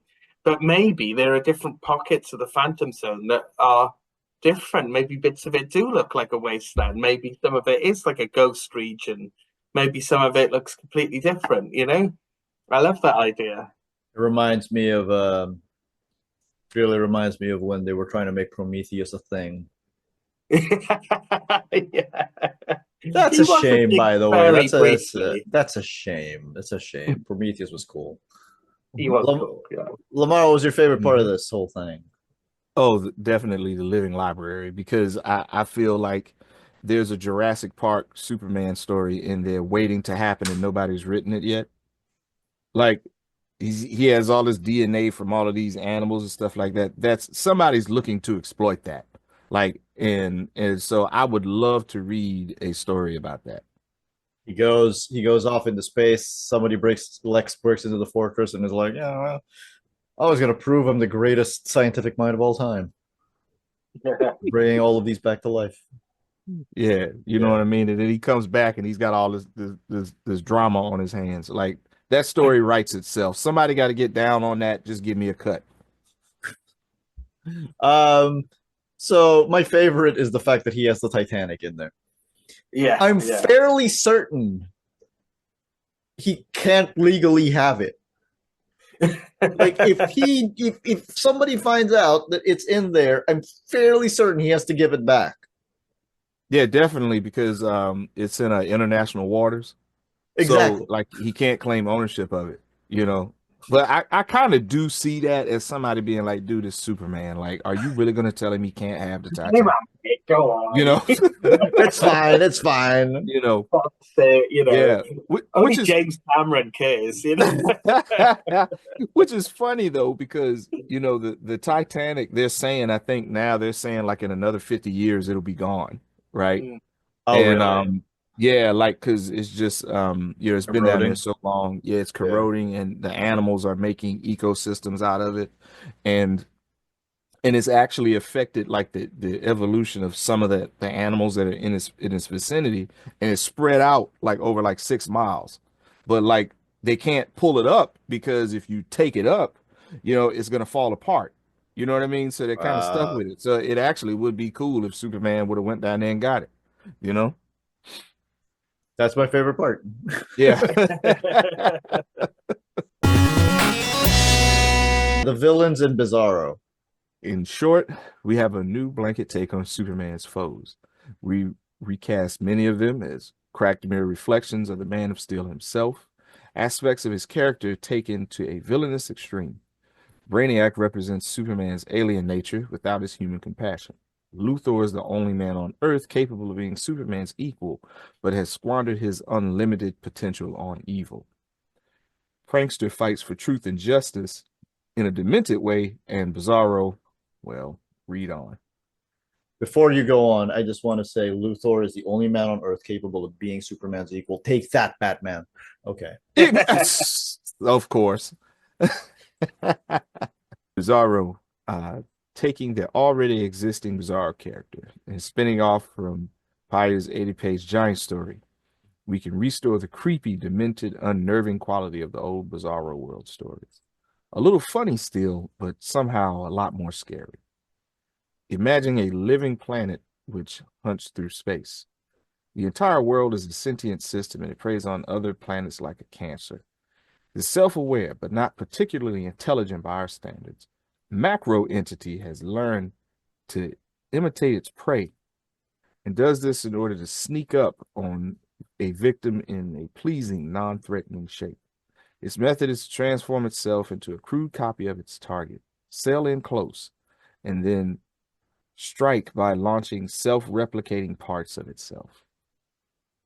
Now it's coming our way and is scanning for life as it prepares to imitate and destroy the juiciest planet in its path. And the first thing it scans, the first living creature whose mental activity is as sluggish as the killer planet's own, is Bizarro. Bizarro, whose diary transmitted it to the galaxy, attracted the killer world across the void. And from its rough scans of Earth combined with the flawed synthetic substance of Bizarro, who has crash landed on its surface and found himself immune to its assaults, the planet recreates its entire form. It becomes a grotesque, rough-hewn cube with vast distorted continents and oceans in the form of our major continental landmasses. Dull-witted synthetic creatures using Bizarro as their model form in the millions, billions. Odd, unfinished cities arise. Things break easily and run down and go wrong. Everything is topsy-turvy. Bizarro has at last found his dream world and can't wait to show Superman. The Bizarro planet, the cube Earth, attacks by firing parts of itself at its target world. These parts then infect any life form on the host world and reduce it to the same state of imbecilic hunger as the killer world itself. Plagues of Bizarros shuffle through city streets, making everything like themselves, reducing the scientists to drooling half-wits, tearing down street signs and replacing them with dangerous gibberish. Suddenly, the Bizarros are nightmarish, unstoppable plague carriers, who also happen to be a form of life which is only trying to exist on its own terms and which Superman knows he cannot simply destroy. The cube Earth shouldn't attack often, but we know it's out there, and we can visit it again with or without Superman. Bizarro #1 himself is the only one of the Bizarro creatures who is not himself a contaminant to humans. He is the cube Earth's crazy ambassador. The Bizarro should have a Cronenberg Lynch quality of blackest humor and gut-wrenching dread. mingled with the sad, sinister charm that Tom's story worked to evoke. For context, for people who were not aware at the time, so in the 60s, in the 50s and the 60s, Bizarro came from a world called Bizarro World, where everyone is a Bizarro version of existing characters. But when they rebooted Superman in 1986, Bizarro was now a flawed clone of Superman created by Lex Luthor. And this is their attempt at creating a modern day Bizarro world using existing flawed clone Bizarro. That's my context. I should say that Tom Payer story they refer to in there. People should check that out because it's drawn by Kevin O'Neill, who was born to draw Bizarro. Yes, no question. No Yeah. question. Yeah. And it's a great story. So I can't remember which 80-page. I think it's just a sort of generic DC 80-page thing, I think. But it's a great story, though. Yeah. Did you know that Alan Moore and Kevin O'Neill were going to do a Bizarro World comic? That would have been incredible. Yeah, that would have been wild. When was this? According to Brian Cronin's Comics Legends Revealed, they were going to do a Bizarro comic book series before Man of Steel rebooted Superman's continuity. Okay. They wanted to do a Bizarro miniseries, examine the whole Bizarro world. Okay. And so this is a quote from Alan Moore. How do the physics work on a world like that? What about the people who live on the corners? If you look at the pictures of Bizarro World, there are continents that fold around the corners, so presumably you must have people living at right angles to each other. I just want to see Kevin draw it. Yeah, that's the best way to approach it. And we're going to have the solid zone instead of the phantom zone, which is a gigantic block of concrete, and every so often Bizarro Superman will go up and tap on it and say, "Am you all right in there, solid zone criminals?" And they'd say, "We am fine, Bizarro." And we're gonna have Bizarro Bottle City of Kandor, which is about 6 times as big as the actual planet, and has to stand upon some vast constructed platform that reaches into space. We thought about having a Bizarro Earth 2, which exists in exactly the same continuum as Bizarro Earth 1, and it's just another square Earth balanced on the corner of Bizarro Earth, so that the inhabitants of these worlds can wave to each other across the gap. And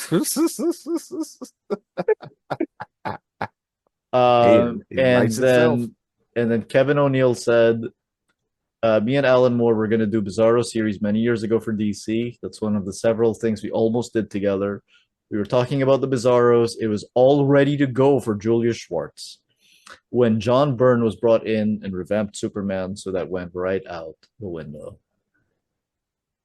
Yeah. I kind of feel like somebody should have stepped in and been like, "Hey, ho, wait a minute. You know, we got to do this first, right?" Because first of all, there's no way you could tell that story in the post-crisis continuity. It just wouldn't work. Yeah. But yeah, somebody should have been like, "Okay, now we got to put this on paper," because there's no way that would have not been the most insane thing ever. You know. The 80-page giant is Adventure Comics' 80-page giant. Mm-hmm. It is entitled Bizarro Must Think. And notably, in the 1985 Who's Who in the DC Universe, Bizarro is in fact drawn by Kevin O'Neill. Mm-hmm. Bizarro's great. Bizarro's amazing. Yeah. Bizarro's great. And a lot of these ideas got used in All-Star Superman, like a lot of this pitch, you know. So we did get to see that sort of really creepy, you know, infection kind of version of Bizarro World in action.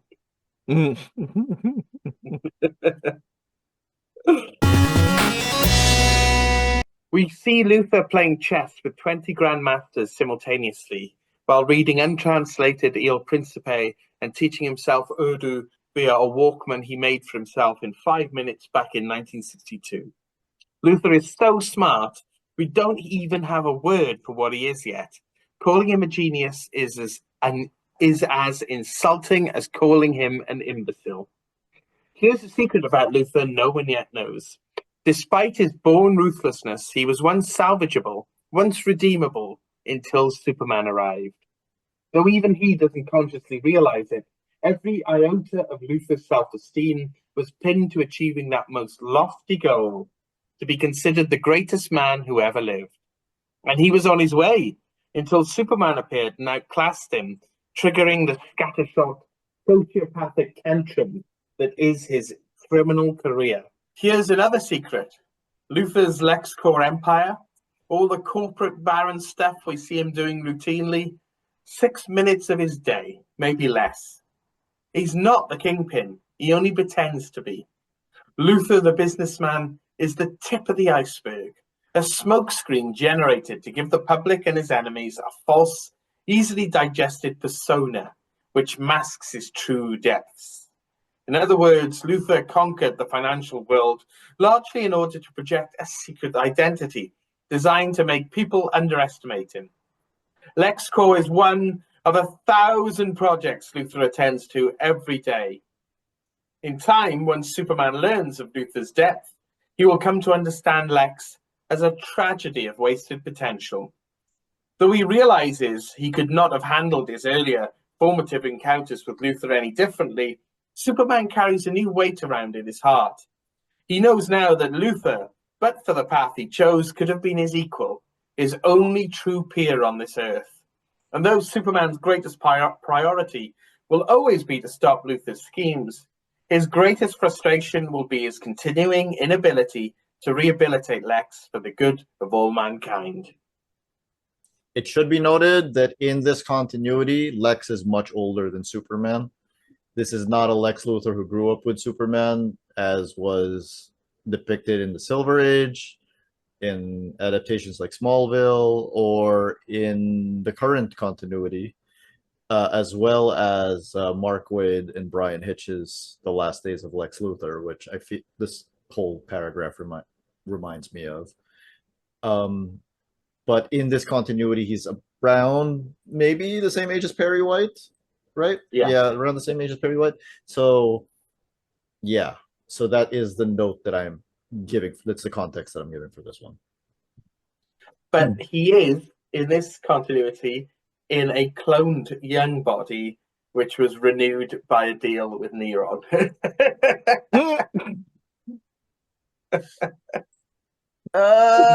Okay, you're right. That's true. So he is in a cloned young body that was renewed in a deal with Neron. Okay. I love comics. I love comics. But I love this whole thing. I love the idea that, because so as revolutionary as it was to have Lex Luthor be a businessman in the 1980s, coming from being, your mad scientist Lex Luthor, it was a really good move, because what's the worst thing in the Ronald Reagan era aside from the sitting president is a businessman.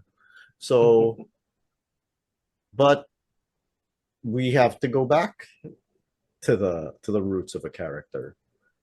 And notably, soon after this pitch came out, they did go back to his mad scientist roots. Mm-hmm. Yeah. It's interesting how all of that bit is a real mishmash of the writers involved. Like you said, we've got stuff that we would eventually see in The Last Days of Lex Luthor and Superman Birthright from Mark Waid. We've got stuff from All-Star Superman that Grant Morrison would touch on. But there's Mark Miller's there as well. He would elaborate on this idea that being the best businessman in the world isn't even Lex Luthor's whole day. He would elaborate on that in Superman Adventures, and to a certain extent in Red Sun as well, Yes. I think. Yeah. Mm-hmm.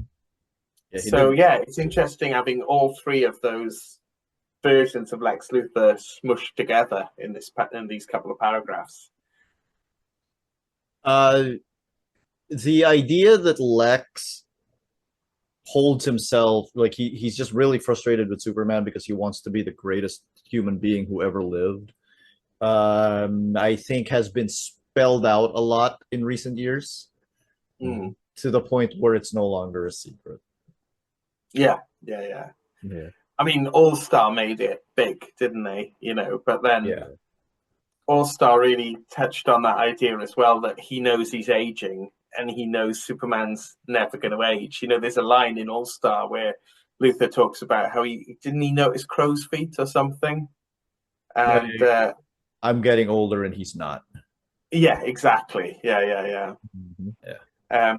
And that, I mean, I think that started with Byrne, you know, because the way John Byrne drew Lex Luthor was like a powerful man who has gotten paunchy, you know, who's gotten flabby. And later artists, people like Jerry Ordway, who is brilliant, didn't really convey that. They just drew Luthor as a fat guy, where, you know, like Luthor isn't like me. You know, he's a guy who was once really hench, who's let himself go. And that really came across with Byrne's drawings of Luthor, I think. Lamar, what do you think of this take on Lex? I think that, I agree with you. The business, the move to him being like a businessman or whatever, I thought that was great, right? But I like it here too, how they're like, yeah, he does that for like 5 minutes a day.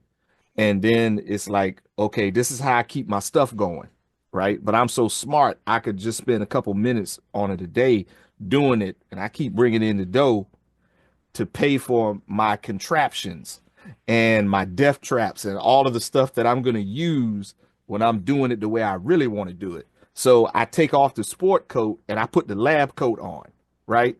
I just think that's great because you always hear these stories about people who just, if they had the means to do things, that they could actually do them, right? But instead they have to work a 16-hour job every day and stuff like that. But you have Lex Luthor here, who's just like, I'm going to spend less than 10 minutes a day making money. And then after I'm done with that, I'm going to go have some lunch. And then I'm going to go downstairs and I'm going to create I'm going to create this thing that's going to cause this guy all of this trouble. And I'm going to do that every day of my life. Right. I think that that's a great portrayal of him because it shows, going back to what you were saying about Paulie, about him being portrayed post Burn as just this they kind of look at him like he's just this overweight guy, but like he's motivated in a way that most people aren't. So you could see him like getting comfortable because and stuff and kind of letting himself go because there's nobody to challenge him. And now all of a sudden Superman pops up and now it's like, oh, okay, yeah, this is what I've been waiting on. You know what I mean? So I just think it's different. Like, the way Byrne did it and the way that they did it. And it's like, nah, it's just, it was like that for a reason. And I think that, and you can kind of see it like in his interactions with like other people like him, and that even, the lengths that he's willing to go to even surprises some of them because they see him on TV all the time. And then they look at him and they're like, God dang, man, like you really are sick. So I just think it's a great dynamic, right? Because he maximizes being an evil person, right? And the thing that he's most known for is like an insignificant part of his life. I just think that something like that, I just think that's a great dynamic because he devotes 23 hours and 55 minutes to being evil, and then the other 5 minutes he devotes to making money, right? So he could keep being evil and do it on the biggest level possible. I just think that's great, It's too bad we probably know people like that in real life now. Oh, we definitely do. This is it. Like Luthor is the villain for our age, isn't he? Like Luthor's time has come in a way because even though he's the cleverest man in the universe or whatever, his actual goals are really petty, because they're motivated by spite and hate and greed, So this idea of wasted potential, I mean, this is what's ruining our world at the moment. Elon Musk could feed everyone on Earth. He could do so much good, but he's spending his time tricking people into thinking that he's the best gamer on Earth or making white babies. You know, it's like, he's a repulsive man, but he embodies this sort of wasted potential that we see in Luther. You could do so much more with what you've got, and in a way, we kind of all could as well. I suppose we could, yeah. I think it's a very relatable thing. Brainiac. Lex Luthor builds a green flesh computer brain and body to house the dying Brainiac. The space villain becomes Luthor's Frankenstein monster, a heartless machine whose intellect and cosmic reach dwarfs even his creator's genius. Unlike Luthor, Brainiac hasn't a shred of compassion and is the only enemy whom Superman genuinely fears. Okay, so here's the thing about Brainiac to me, is that I get that he's Superman's number 2 villain, but sometimes, in an attempt to make him, to hammer in the point that he's Superman's number 2 villain, they do it at the expense of Lex. And I like that in this particular treatment, Lex basically helps create him. Mm-hmm. Because I do want that hierarchy maintained. I want it clear that Lex is the number 1 bad guy. I've always thought that Brainiac was just like really, really creepy, right? Especially like post-crisis or whatever. They up the creepy factor on him. But like when you look at like the first line of that, where they're like, Lex Luthor builds a green flesh computer brain. It like, it's just it's like automatically creepy, right? It's great. Yeah. It is fantastic. Like, yeah, I'm on board with that. And I think though too that because Brainiac is not the kind of character you can just kind of punch away. Like you have to outthink him, right? And dude is, there's 12, he's a 12th level intellect. So it's like, how do you outthink a 12th level intellect, right? And so and I think if just keeping with that, I think Lex Luthor, like at that time when they were doing that, he's like around a 7th level intellect. So it's like, just with all of that, it's just, I don't know, like it's real easy to what's the words I'm looking for? It's like with him being like they're saying like his number 2 villain or whatever, right? And he has a connection with the number 1 villain, right? So it's problems all day long, right? So no matter what, you just, it's problems all day long. And I think that somebody like Brainiac functions well in that kind of dynamic, right? Because with a person that's smart is like a person that's smart and they're evil. Like that's kind of a hard combo to beat, Like I'd rather deal with a strong dumb person. You know what I mean? Like then that's true. Evil than a smart person like that's evil. He's this weird one, Brainiac, isn't he? Because there's been so many versions of him, and they're all quite different, aren't they? Mm-hmm. So, like, what is the core of that? What is the core Brainiac that it goes back to? And I guess it's like sort of the version of an alien that Superman isn't. The sort of cold, inhuman version of an alien. Like you said, the creepy version of an alien. Mm-hmm. And I guess that's what they've got in this version of it. I'm not sure what I think of him being so indebted. Luthor is, that Luthor's Frankenstein monster, because I wonder if that maybe sort of undermines both characters too much. If they've tied this closely to each other, I'm not sure about that. Yeah, they like to tie them in together a lot, but I think of Whatever Happened to the Man of Tomorrow, where Lex does nothing. This is the Brainiac show.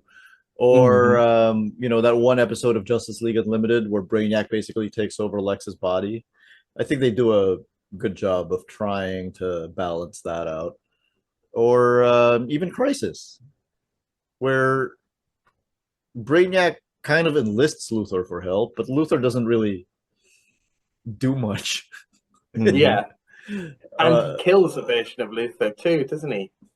And basically says, I could have killed you. Yeah, yeah. I just chose to kill that one because I know you. You're the one I know. And actually, didn't Earth 2 Luthor basically say, I'm smarter than he is?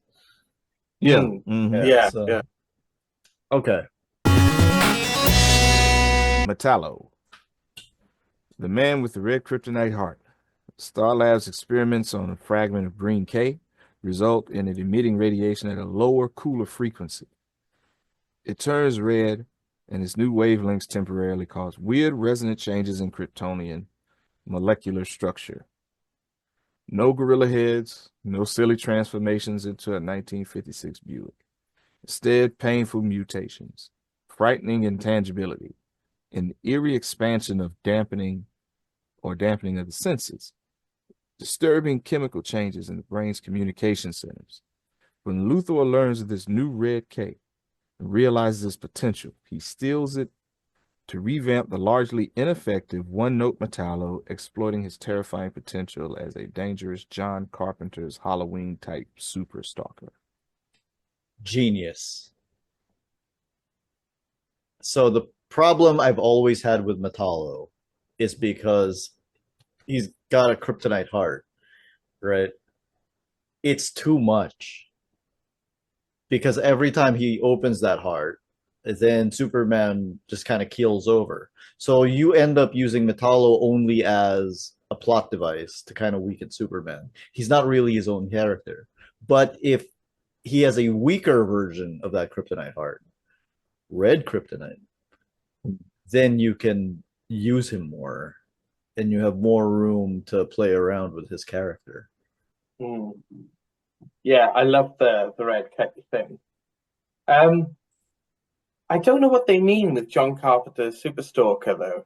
I mean, yeah, what do they mean with that? Yeah, I don't know. I didn't see how. Can't help you there. I think I think what they mean is I think it's like a reference to obviously Michael Myers. And so it's one of those things where it's like, this dude, like everything they do to him, he keep coming back, right? And like nothing they do can hurt him. Like you can roll him off a cliff or blow him up with a bomb or whatever, and he always just keeps coming back. And there's nothing you can really do to keep him from not coming back. Yeah, I get. Okay, I get that. That's really good. Yeah. Although I will say, with regards to the red kryptonite, no silly gorilla heads. Come on.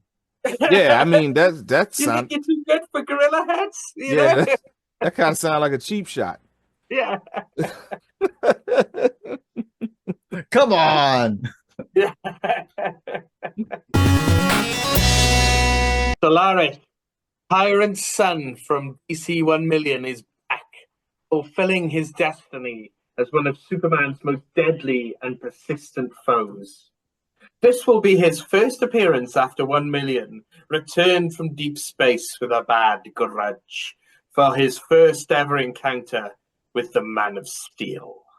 Did you guys ever think, when this proposal came out 25 years ago, that we would be reading this paragraph about Solaris's first ever encounter with a Man of Steel a couple of months before Solaris makes his big screen debut for his very first ever encounter with a Man of Steel? That's crazy. Yeah. I love Solaris. I wish they used him more in the comics. Hopefully they will now. How do you use him more in the comics when he's not really a character, right? Yeah.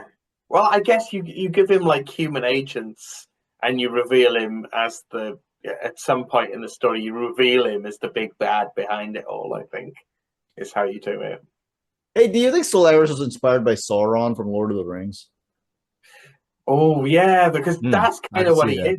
You know, that's it. You know, his malevolent presence is felt everywhere, but he's really only like a big eye.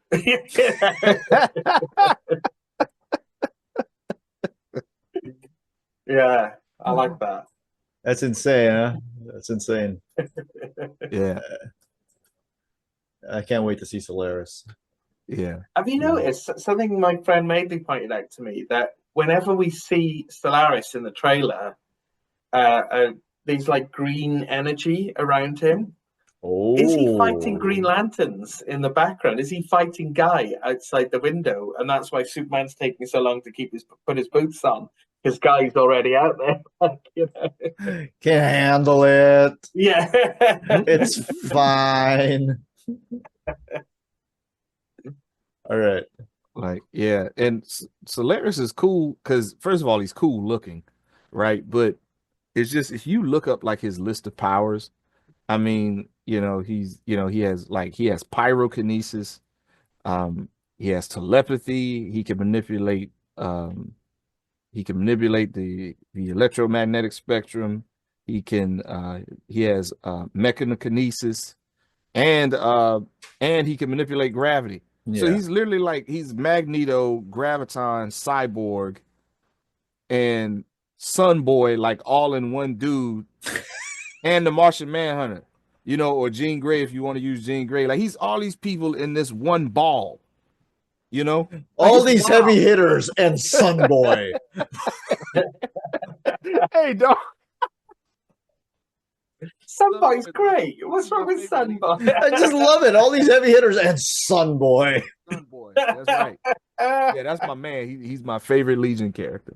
But every possible fire projecting character in comics history off the top of your head, and Sun Boy's the one you pick. I love it. Yeah. Hey, listen. I'm loyal. You know what I mean? So yeah. The Human Torch is about to show up 2 weeks after Superman in the movies, but you thought of Sun Boy. That's loyalty. Yeah, daggone right. You know. I mean, you could have gone with Fire Lad, you know. Yeah. You know. Oh, and the other thing too, he got a photographic memory. Like, ain't that wild? Like.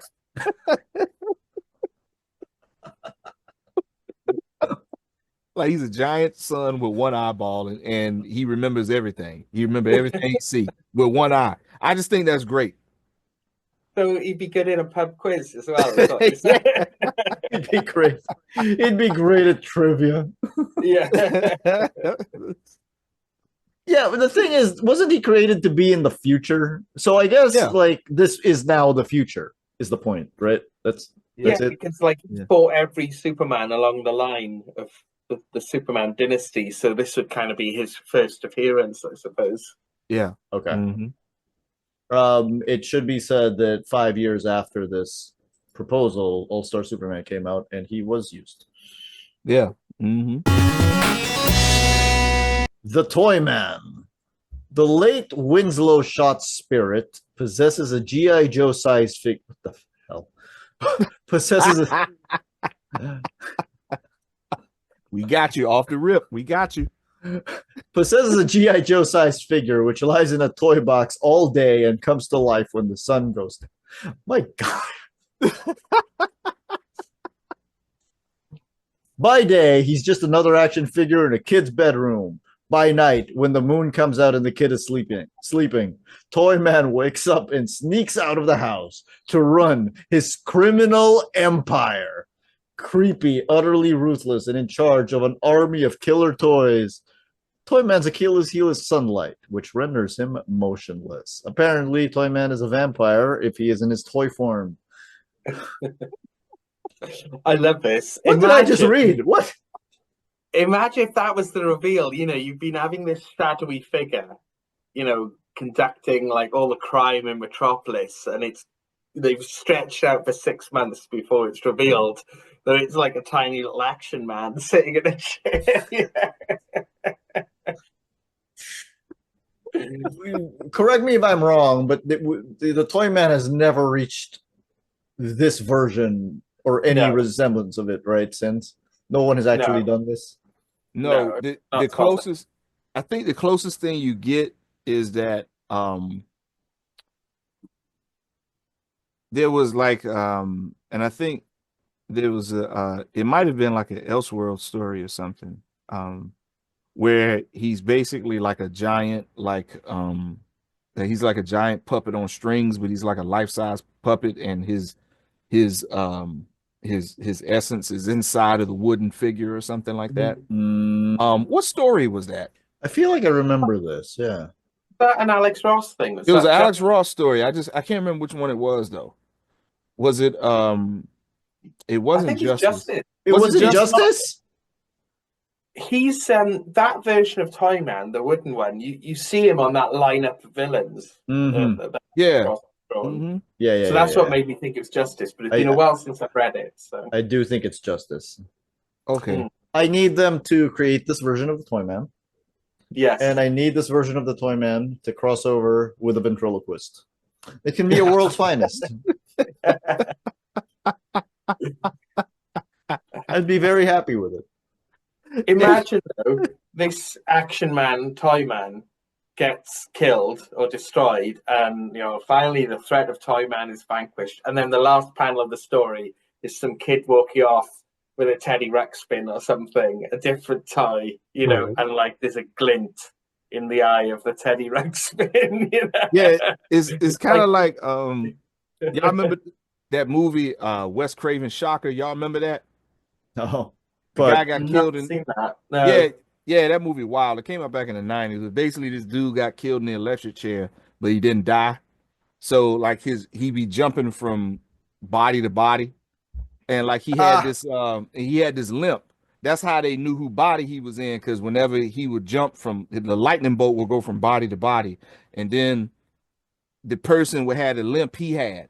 So that's how they was figuring out who body he was in, because the body had a limp. So that's what I'm saying. Like, they got to do it like that. They got to come up with something where like they know, like what Paulie was saying, it's got to be something, that like, oh yeah, we know, yeah, you in that you in that Cabbage Patch Kid right there. Yeah, we know, All right, Mr. Mxyzptlk, a Loki-ish prankster who uses people's lives as his game pieces. Mixie enjoys his awesome 5-dimensional reality warping powers to trap Superman in dangerous, unreal scenarios, a high-stakes upgrade of the Elseworlds concept.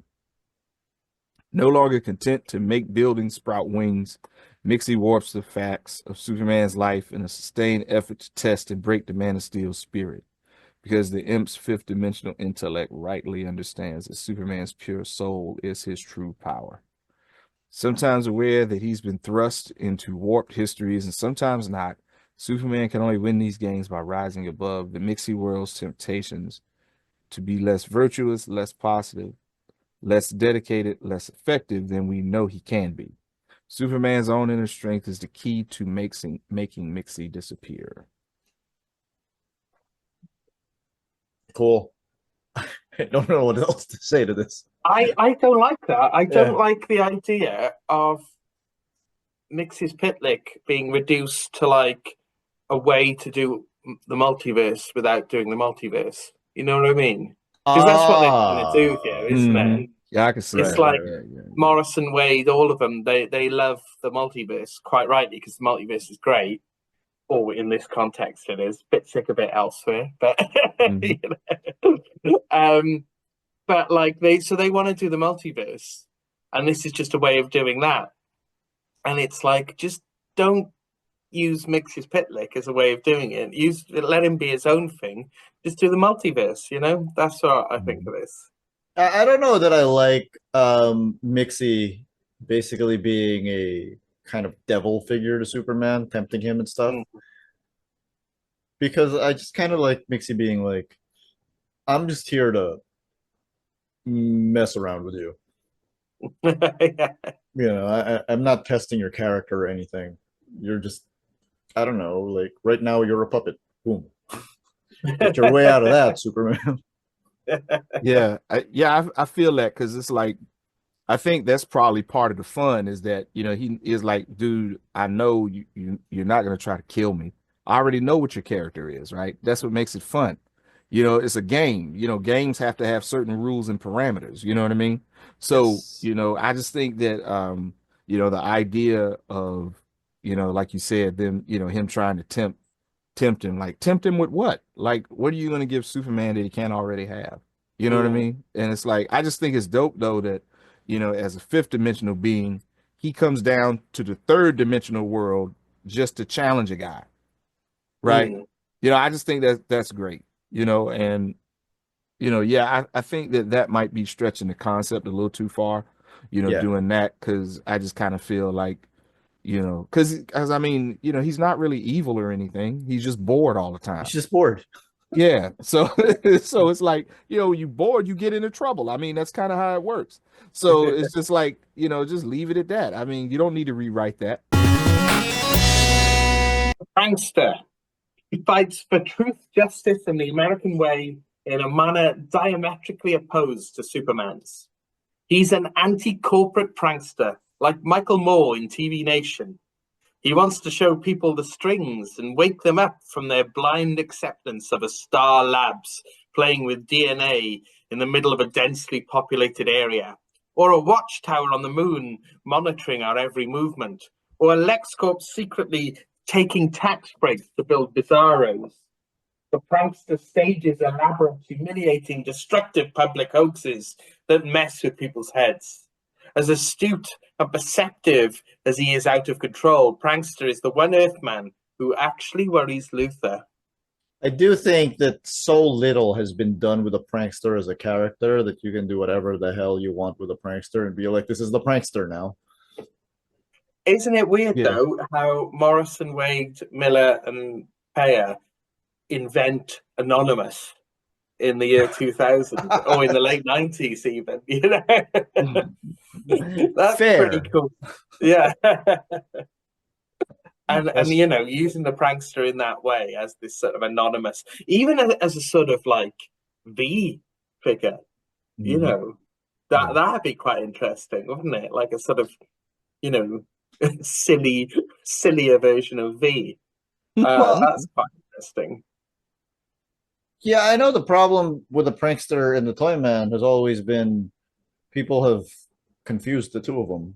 Actually, they Yeah, didn't confuse the Toyman with the prankster. They confused the prankster with the Toyman because he's less famous. yeah. Mhm. So it's just nice to. This is a pretty cool take. I would have Yeah. been into this. I don't even know when the last time the prankster was used. Kurt Busiek did interesting things with him in his run in the 2000s, you Yeah, know. so like 2008 ish. Yeah, yeah. Yeah. But Ah, since then, I can't remember where he's uh, been. No. people don't know how to use the prankster. I don't blame them. Ooh. Yeah. Lamar, anything about the prankster or this take on the prankster? Yeah, I could see that working. I mean, because you figure it like this, you know, like you're saying, like, you know, like what we were saying about the Daily Planet, you know, and trying to figure out how you move that into like today's time or whatever. But with the prankster, it's easy, right? You just do it like the way you said you do it. I mean, it's kind of like what they did um with the calculator. You Yeah. remember that? You know what I mean? It's kind of the same thing. Like, what do you do? Oh, he's like the anti-oracle. You know, he's the oracle for the bad guys. Well, with somebody like him, obviously, if he's you know, and that's kind of all the rage now, especially like on social media, pranking people. It's just that with him, you know, like he pranks corporations and stuff. Like, so there's a lot of different visual gags you could do with that. Like for example, like you just take like two companies that's rivals, you know, like let's see, like we'll just say like Pepsi and Coke, right? Yeah. You know, like there's a lot of different things you could do like, you know, with that, you know, and obviously you know, especially with like economics and stuff, you could ruin the economics of two corporations. I mean, yeah, that kind of once again today, I mean, you know, I'm not gonna be mad if somebody does that, right? You know what I mean? Like it'd be like, dog, that's kind of messed up, but I get it though, you know.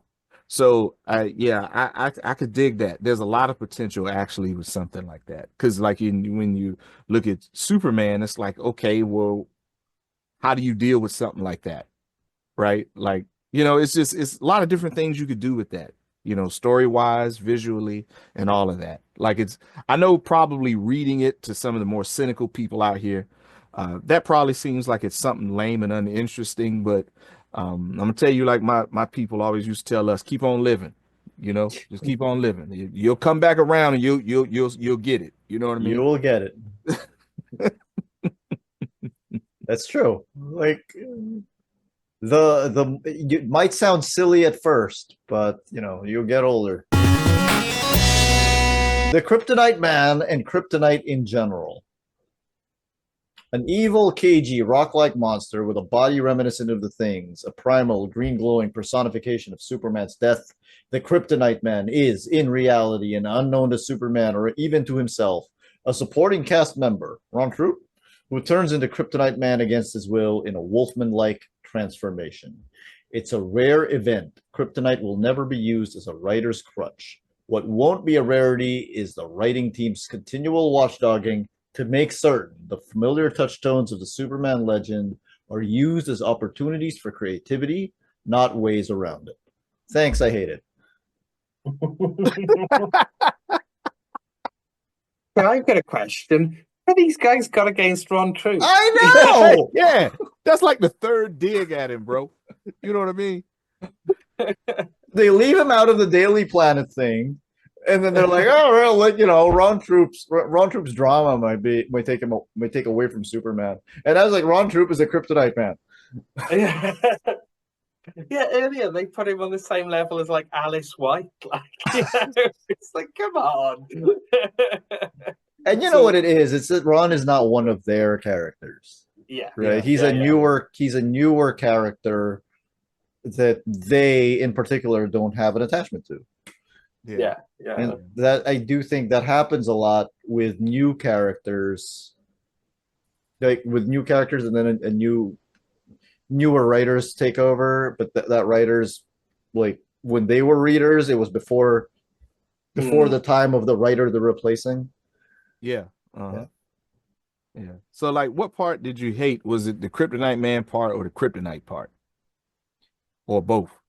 Like it's look, I don't think Kryptonite should be a crutch, but also I do not see the point of having one of the supporting cast members turn into a Kryptonite Man if it's unknown to them. Like if you're gonna do this story, it should have some character growth by the end of it. And if it's unknown to them, what's the point? Yeah. What do you guys think? Other than poor Ron Troop. Yeah. I find it interesting that like, oh yeah, we're not gonna, we're gonna use Kryptonite really sparingly, and current big relaunch that they're doing with Dan Slott starts with a huge Kryptonite meteor crashing on Earth. All the Kryptonite. Oh, I love Dan. Yeah, that's not me complaining about that. That's going to be great. Yeah, I think because I would have to ask, like, how much mileage do you expect to get out of that? Because you kind of already saw the way that it should go in Injustice, for example, right? Like where Metallo comes out, he's got the Kryptonite heart, Superman goes down there, and next thing you know, they come out the woodworks to bank Superman, and then Captain Marvel comes and lays everybody to waste and throws everybody away, and it's like, okay, if you got the Kryptonite Man coming, okay, that's the time when you call in the backup, right? So how do you make that interesting without having Superman call somebody up and be like, look, man, we need to switch up.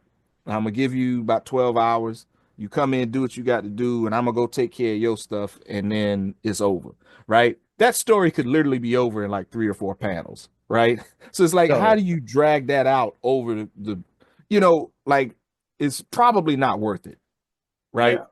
The effort it would take to do it probably ain't worth it. Y'all could probably do something else, You know, So this is the interesting thing for me when we're talking about Ron Troop and how these writers didn't love him. Uh, you guys notice that the cyborg Superman is not in this list of villains. Right. Mm-hmm. Steel is not in the supporting cast. Superboy isn't in the supporting cast, and that's because these guys did not have that attachment to it. Other than this is what has come before. Though this is what has come directly before. It reminds me weirdly of Amazing Spider-Man because in Amazing Spider-Man, Jerry Conway takes over from Stan Lee, right? Kills Gwen Stacy, gets Peter and Mary Jane together, has a whole run with Peter and Mary Jane, introduces their first kiss and all of that. Then Jerry Conway leaves the book. The next writer comes in. First thing that writer does is he breaks up Peter and Mary Jane and gets Peter, and it reintroduces Betty Brant, who has been out of the comics for a while, and teases getting them back together, despite the fact that Betty Brant is married to Ned Leeds at this point. Yeah. And that all points to this. Betty Brant is the character that this writer has an attachment to. Right. Because that's the character he was reading when he was reading the Stan Lee and Steve Ditko stories. And I think that's emblematic of a lot of superhero comics and serialized comics, especially when fans become writers. Funnily, that writer was Marv Wolfman. And when I said Wolfman-like, I actually, instead of imagining somebody turning into a wolf, I imagined somebody thought it was Marv Wolfman. Marv Wolfman.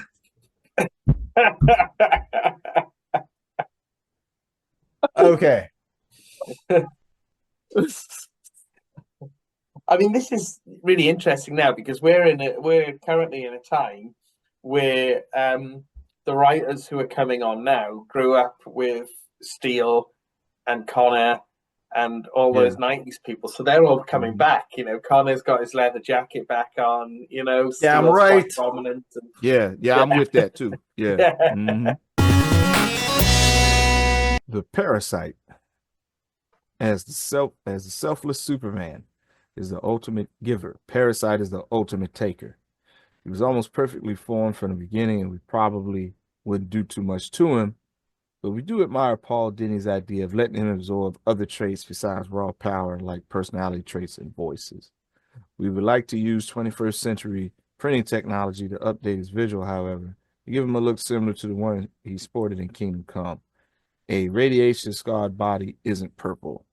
A radiation-scarred body is a mass of exposed muscle and gristle and tumors, sinew without flesh to contain it.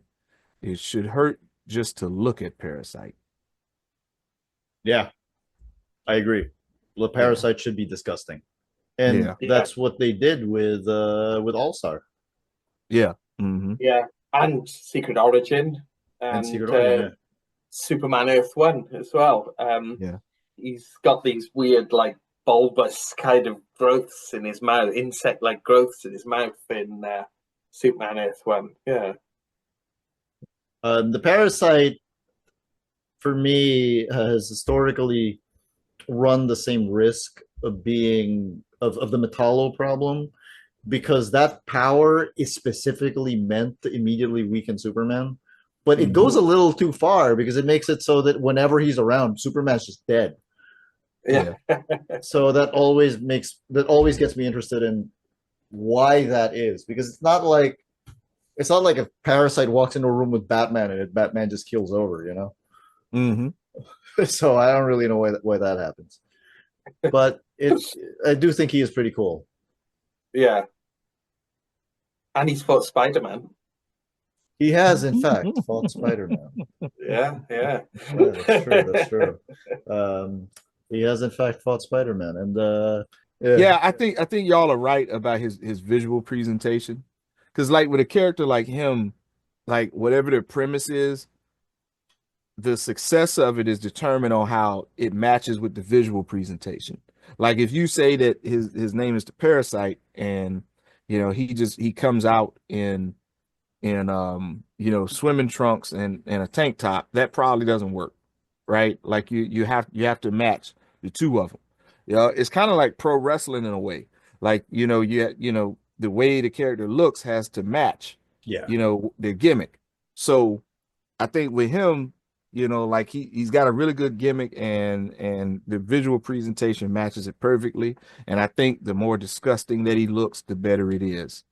Like the way they had him in Kingdom Come, for example, where like, he had this, they would always draw him with his mouth open, but you couldn't see inside of his mouth and stuff. Like that's Mhm. just really unsettling. Like, Mm, can you imagine somebody running at you like that? And mm, you're trying to figure out, okay, now what are you trying to do? I can't see your teeth, so what's going on? Right. So just, and or even like where they have him look like they kind of have him like with the leech mouth, Yeah. that's Oh, always been really creepy to me, you know? agree. And so, like that would make somebody want to hit you and knock you across the city. So I just think that, like a lot of that's riding on how they were going to do it. And there's lots of different ways to do it. Like even if you wanted to depict him in different states of being a parasite, you could have his visual change. mm. There's all different types of things you could do. Um, and because like you said, he runs that danger of falling into the plot device territory. You know, and we see how that works with Doomsday, for example. Like it's like, Yeah, yeah, yeah. like it's just they've been using that man for 30 years and for just as a plot device, like he's not even a character. Um, I was just thinking about the parasite. Jeff Johns kind of that idea of him being the ultimate taker, a sort of Hmm. counterpoint for Superman's selflessness. He kind of did that in Secret Origin, but it's one of my least favorite aspects of Secret Origin. I kind of like where John started this idea of like making Parasite a selfish man by nature, Yes. but I don't really like how he framed that selfishness as a working class janitor, who's poor because he doesn't want to do anything for himself. I think that has dodgy connotations. Like, it's Yes. Yeah, I can see that. Yeah. he Hmm. he's a greedy man, and you could tell because he's fat, and he's poor because he doesn't want to make the best of himself. And I politically, I don't really like that Yeah. idea, but I do like the idea of Parasite being a selfish man by nature. I just kind Hmm. of wish Jeff had done it differently. I love Secret Origin and Yeah, me Jeff too. and Gary Frank, but the one Hmm. thing that I don't like about that whole thing, because as I think we've talked about this before, Yeah. they are trying to bring in elements of all sorts of Superman stuff throughout other mediums, throughout history. And I really, really don't like that Smallville thing where you have a personality trait and it is your only real personality trait. And once you get superpowers, that personality trait is exaggerated and it is now your worst personality trait because that's the only personality trait you had to begin with. The other thing I really hate is how heat vision is triggered coming from Smallville because that's what he ended up using. I hate that. Sex vision, puberty vision. Hate it. The writing process. Project Superman 2000 includes a new and different approach to the very way the comics are created. The four of us would like to pool our talents in a unique way. We're less interested in seeing each superbook assigned to one writer, as we are in putting everyone's individual talents to their best use every week. Morrison and Miller are headmen, full of new and refreshing ideas. Payer and Wade write from the heart, with an emphasis on dialogue and characterization. No more round robin scripting, where some guy's always stuck writing chapter 3. Instead, scenes and scripts fly back and forth across the great pond, and instead of duplicating past dynamics, where good writers are introduced into the Superman collective and then sometimes forced to subsume their individual styles and visions. The adventures of Superman are chronicled by a group of like-minded scribes who were friends before they were partners, who know they share a common vision, who are willing and eager to work as a unit for the good of their own hero. It's a whole new way of writing comics, but it's not without precedent. In broad strokes, it's similar to the way in which soap operas are crafted.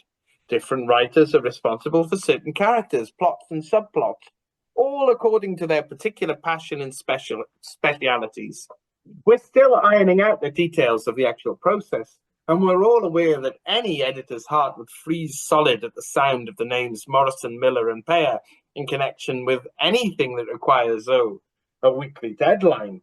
But since Wade meets his deadlines with an almost Catholic guilt ferocity, he's volunteering to be the Rob Petrie of this little Alan Brady show.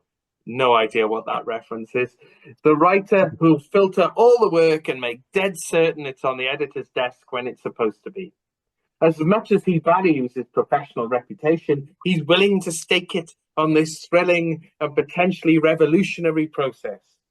In the end, we know we can come through with stories the readers will be as excited to see as we will. That depends a lot on, for example, Morrison and Miller not falling out in a few years. I was gonna say. Yeah. I was gonna say, yeah. Morrison and Miller ended up falling out for various reasons. You can go look it up on the internet. A few years later, it was, yeah. I don't think they've spoken since. Yeah. This is 52. Yes. Yeah. This way of writing things. They would do this later on in the weekly series 52. So, which Wade was a part of. And Morrison. So maybe Wade ended up being the guy who made sure that it was on the editor's desk when it's supposed to be. The other thing about 52 that made it was 4 writers and a consistent layout artist.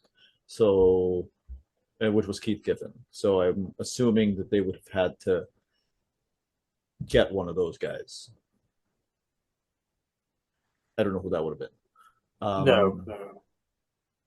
But yeah, I think I would have been interested to see this. Problem with it. Yeah, go ahead. I was just saying the problem with this method is that it entirely depends on having that dynamic and having those people and having those circumstances. Because like we say, Morrison Miller would go on to fall out, so that's one variable. Other variables, for example, 52 worked with that team, right? It worked with Wade and Morrison and Rucker and Johns and the people involved and that artist, But Countdown did not work. You can't just duplicate that willy-nilly. So if they start this process, it might work for a while with them, but it's not going to work with every team, Mm-hmm. Yeah. So wasn't Countdown just Paul Dini? Yeah, they tried to make like Paul Dini the ideas guy, and then lots of other people filling in the blanks and elaborating on his ideas. And as we all know, that just did not work. I think there's a whole other discussion to be had with Countdown that goes beyond the logistics. I mean, yeah, there was a lot of things that didn't work about Countdown. Yeah. I mean, it was 52 done right. Because I do think that they under their own admission, 52 had an original vision, and then they realized maybe 8 issues in that, like, no, we got to do something else, and then they changed what they were doing. Whereas Countdown, I think they were given a list of things to hit, and they just had to do it in those 52 weeks. Yeah. So I do think that is a different thing. Also, you are completely correct on this. It does depend on the talent level of the people involved, because Mark Waid, Grant Morrison, Jeff Johns, Greg Rucka, not exactly, you can't just replace any of those guys with an average writer. Yeah. And I think this plan, in retrospect, I mean, I think this is my personal preferences and prejudices coming, But I think Miller would have been the weak link with this, because I don't think his ego, from what I know of him and his work, I don't think his ego would have stayed to this format for any length of time. I think he would have wanted to spread his wings I mean, that's at just some true. point. Yeah. Yeah. I mean, not that I'm biased or anything, but he's clearly the weakest writer of these four. Yeah, and yeah, on a talent level, he's the weakest link in the sustaining the system level, and he's the weakest link with regards to talent as well, I think. I agree.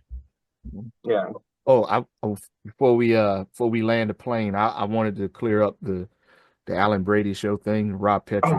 That's from and this is the reason why you're not familiar with it. It's, Dick Van Dyke had a show called the Dick Van Dyke Show back in the, and so his character was a guy named Rob Petrie, and he wrote comedy for a comedy show. And so he had a team of writers he was working with, and the name of the show was the Alan Brady Show, and he was the guy that brought everything together. And he was the one, he was always on time. It was like a part of the show, was the thing, he was trying to meet the deadline. Like that was like one of the issues he kept having on the show, is meeting the deadline. So that's what that's about. That's a reference to the Dick Van Dyke Show. That's cool. That's really cool. Mm-hmm. Closing thoughts? This wouldn't have worked. Wow, really? Yeah, this would not have worked. For those reasons I've just said.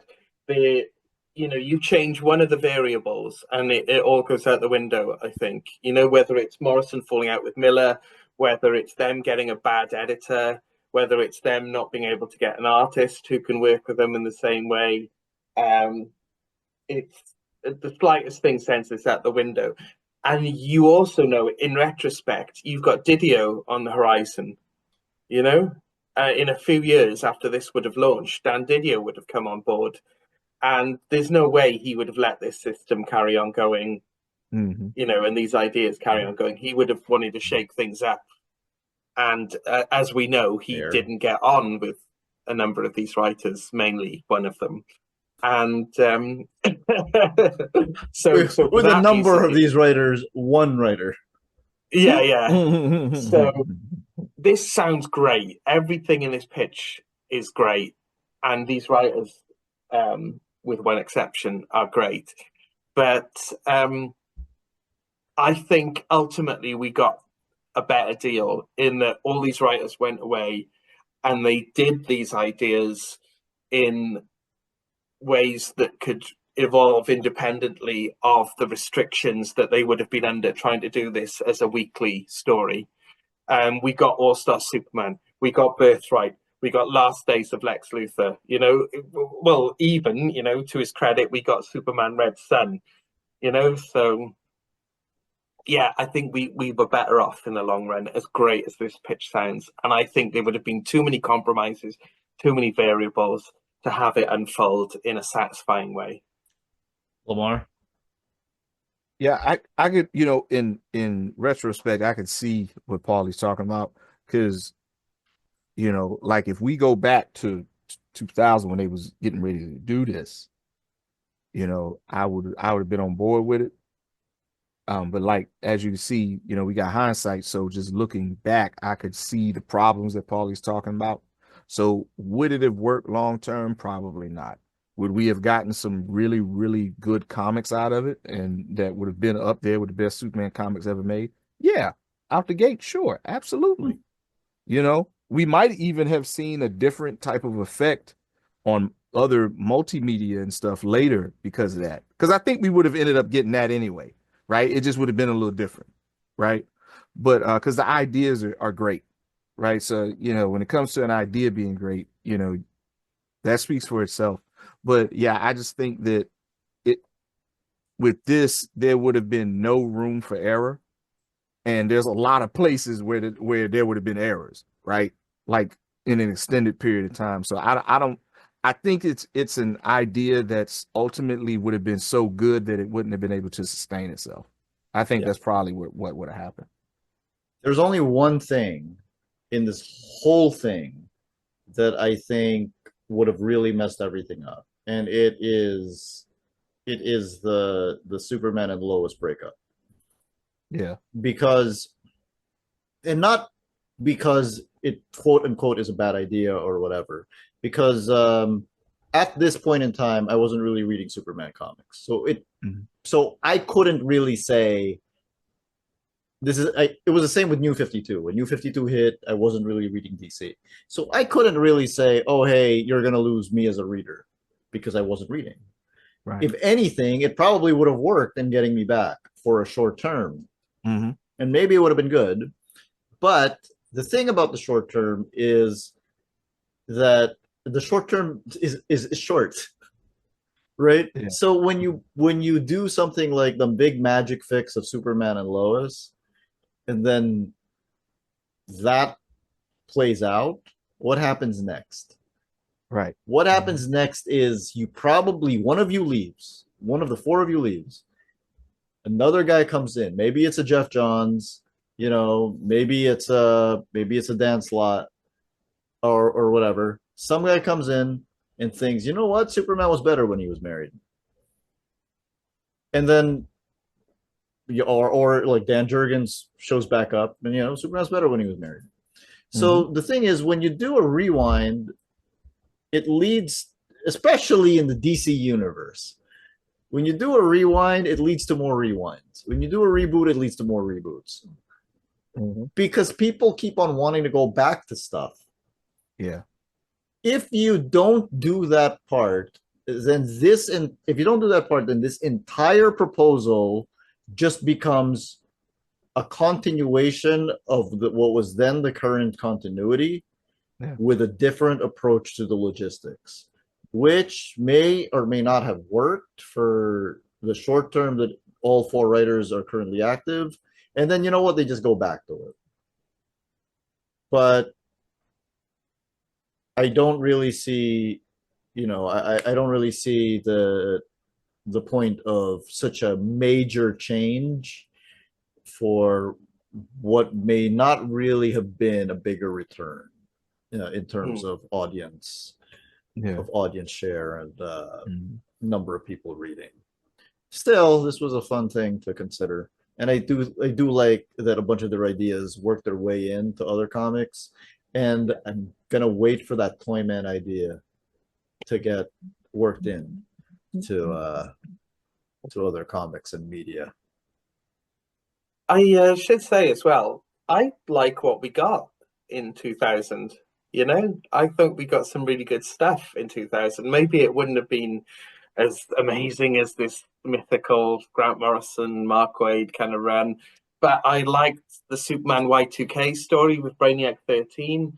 I liked that story where Superman and Wonder Woman spend 1,000 years fighting Asgardians. That was really cool. Yeah, that was good. I even liked Our Worlds at War, which I didn't at the time, but I've grown to have a real appreciation for that story. So I think what we got was maybe not as good as it could have been, but I think it was still pretty good. We got some great stories in that era. And we got Ed McGuinness doing Superman, which we got President Luthor. We got President Lex. Yeah. I almost forgot to say that. Yeah, President Lex. We don't get that. We don't get that with this.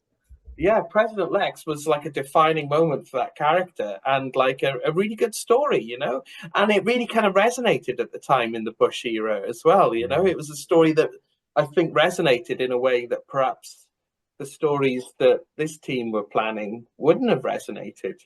No, the stories this team was planning would resonate now. Yeah, it would resonate now. Maybe that's it. They were looking too far into the future. Yeah. This really should be called Superman 2025. Yeah. Yeah. This story would have definitely found his audience right now.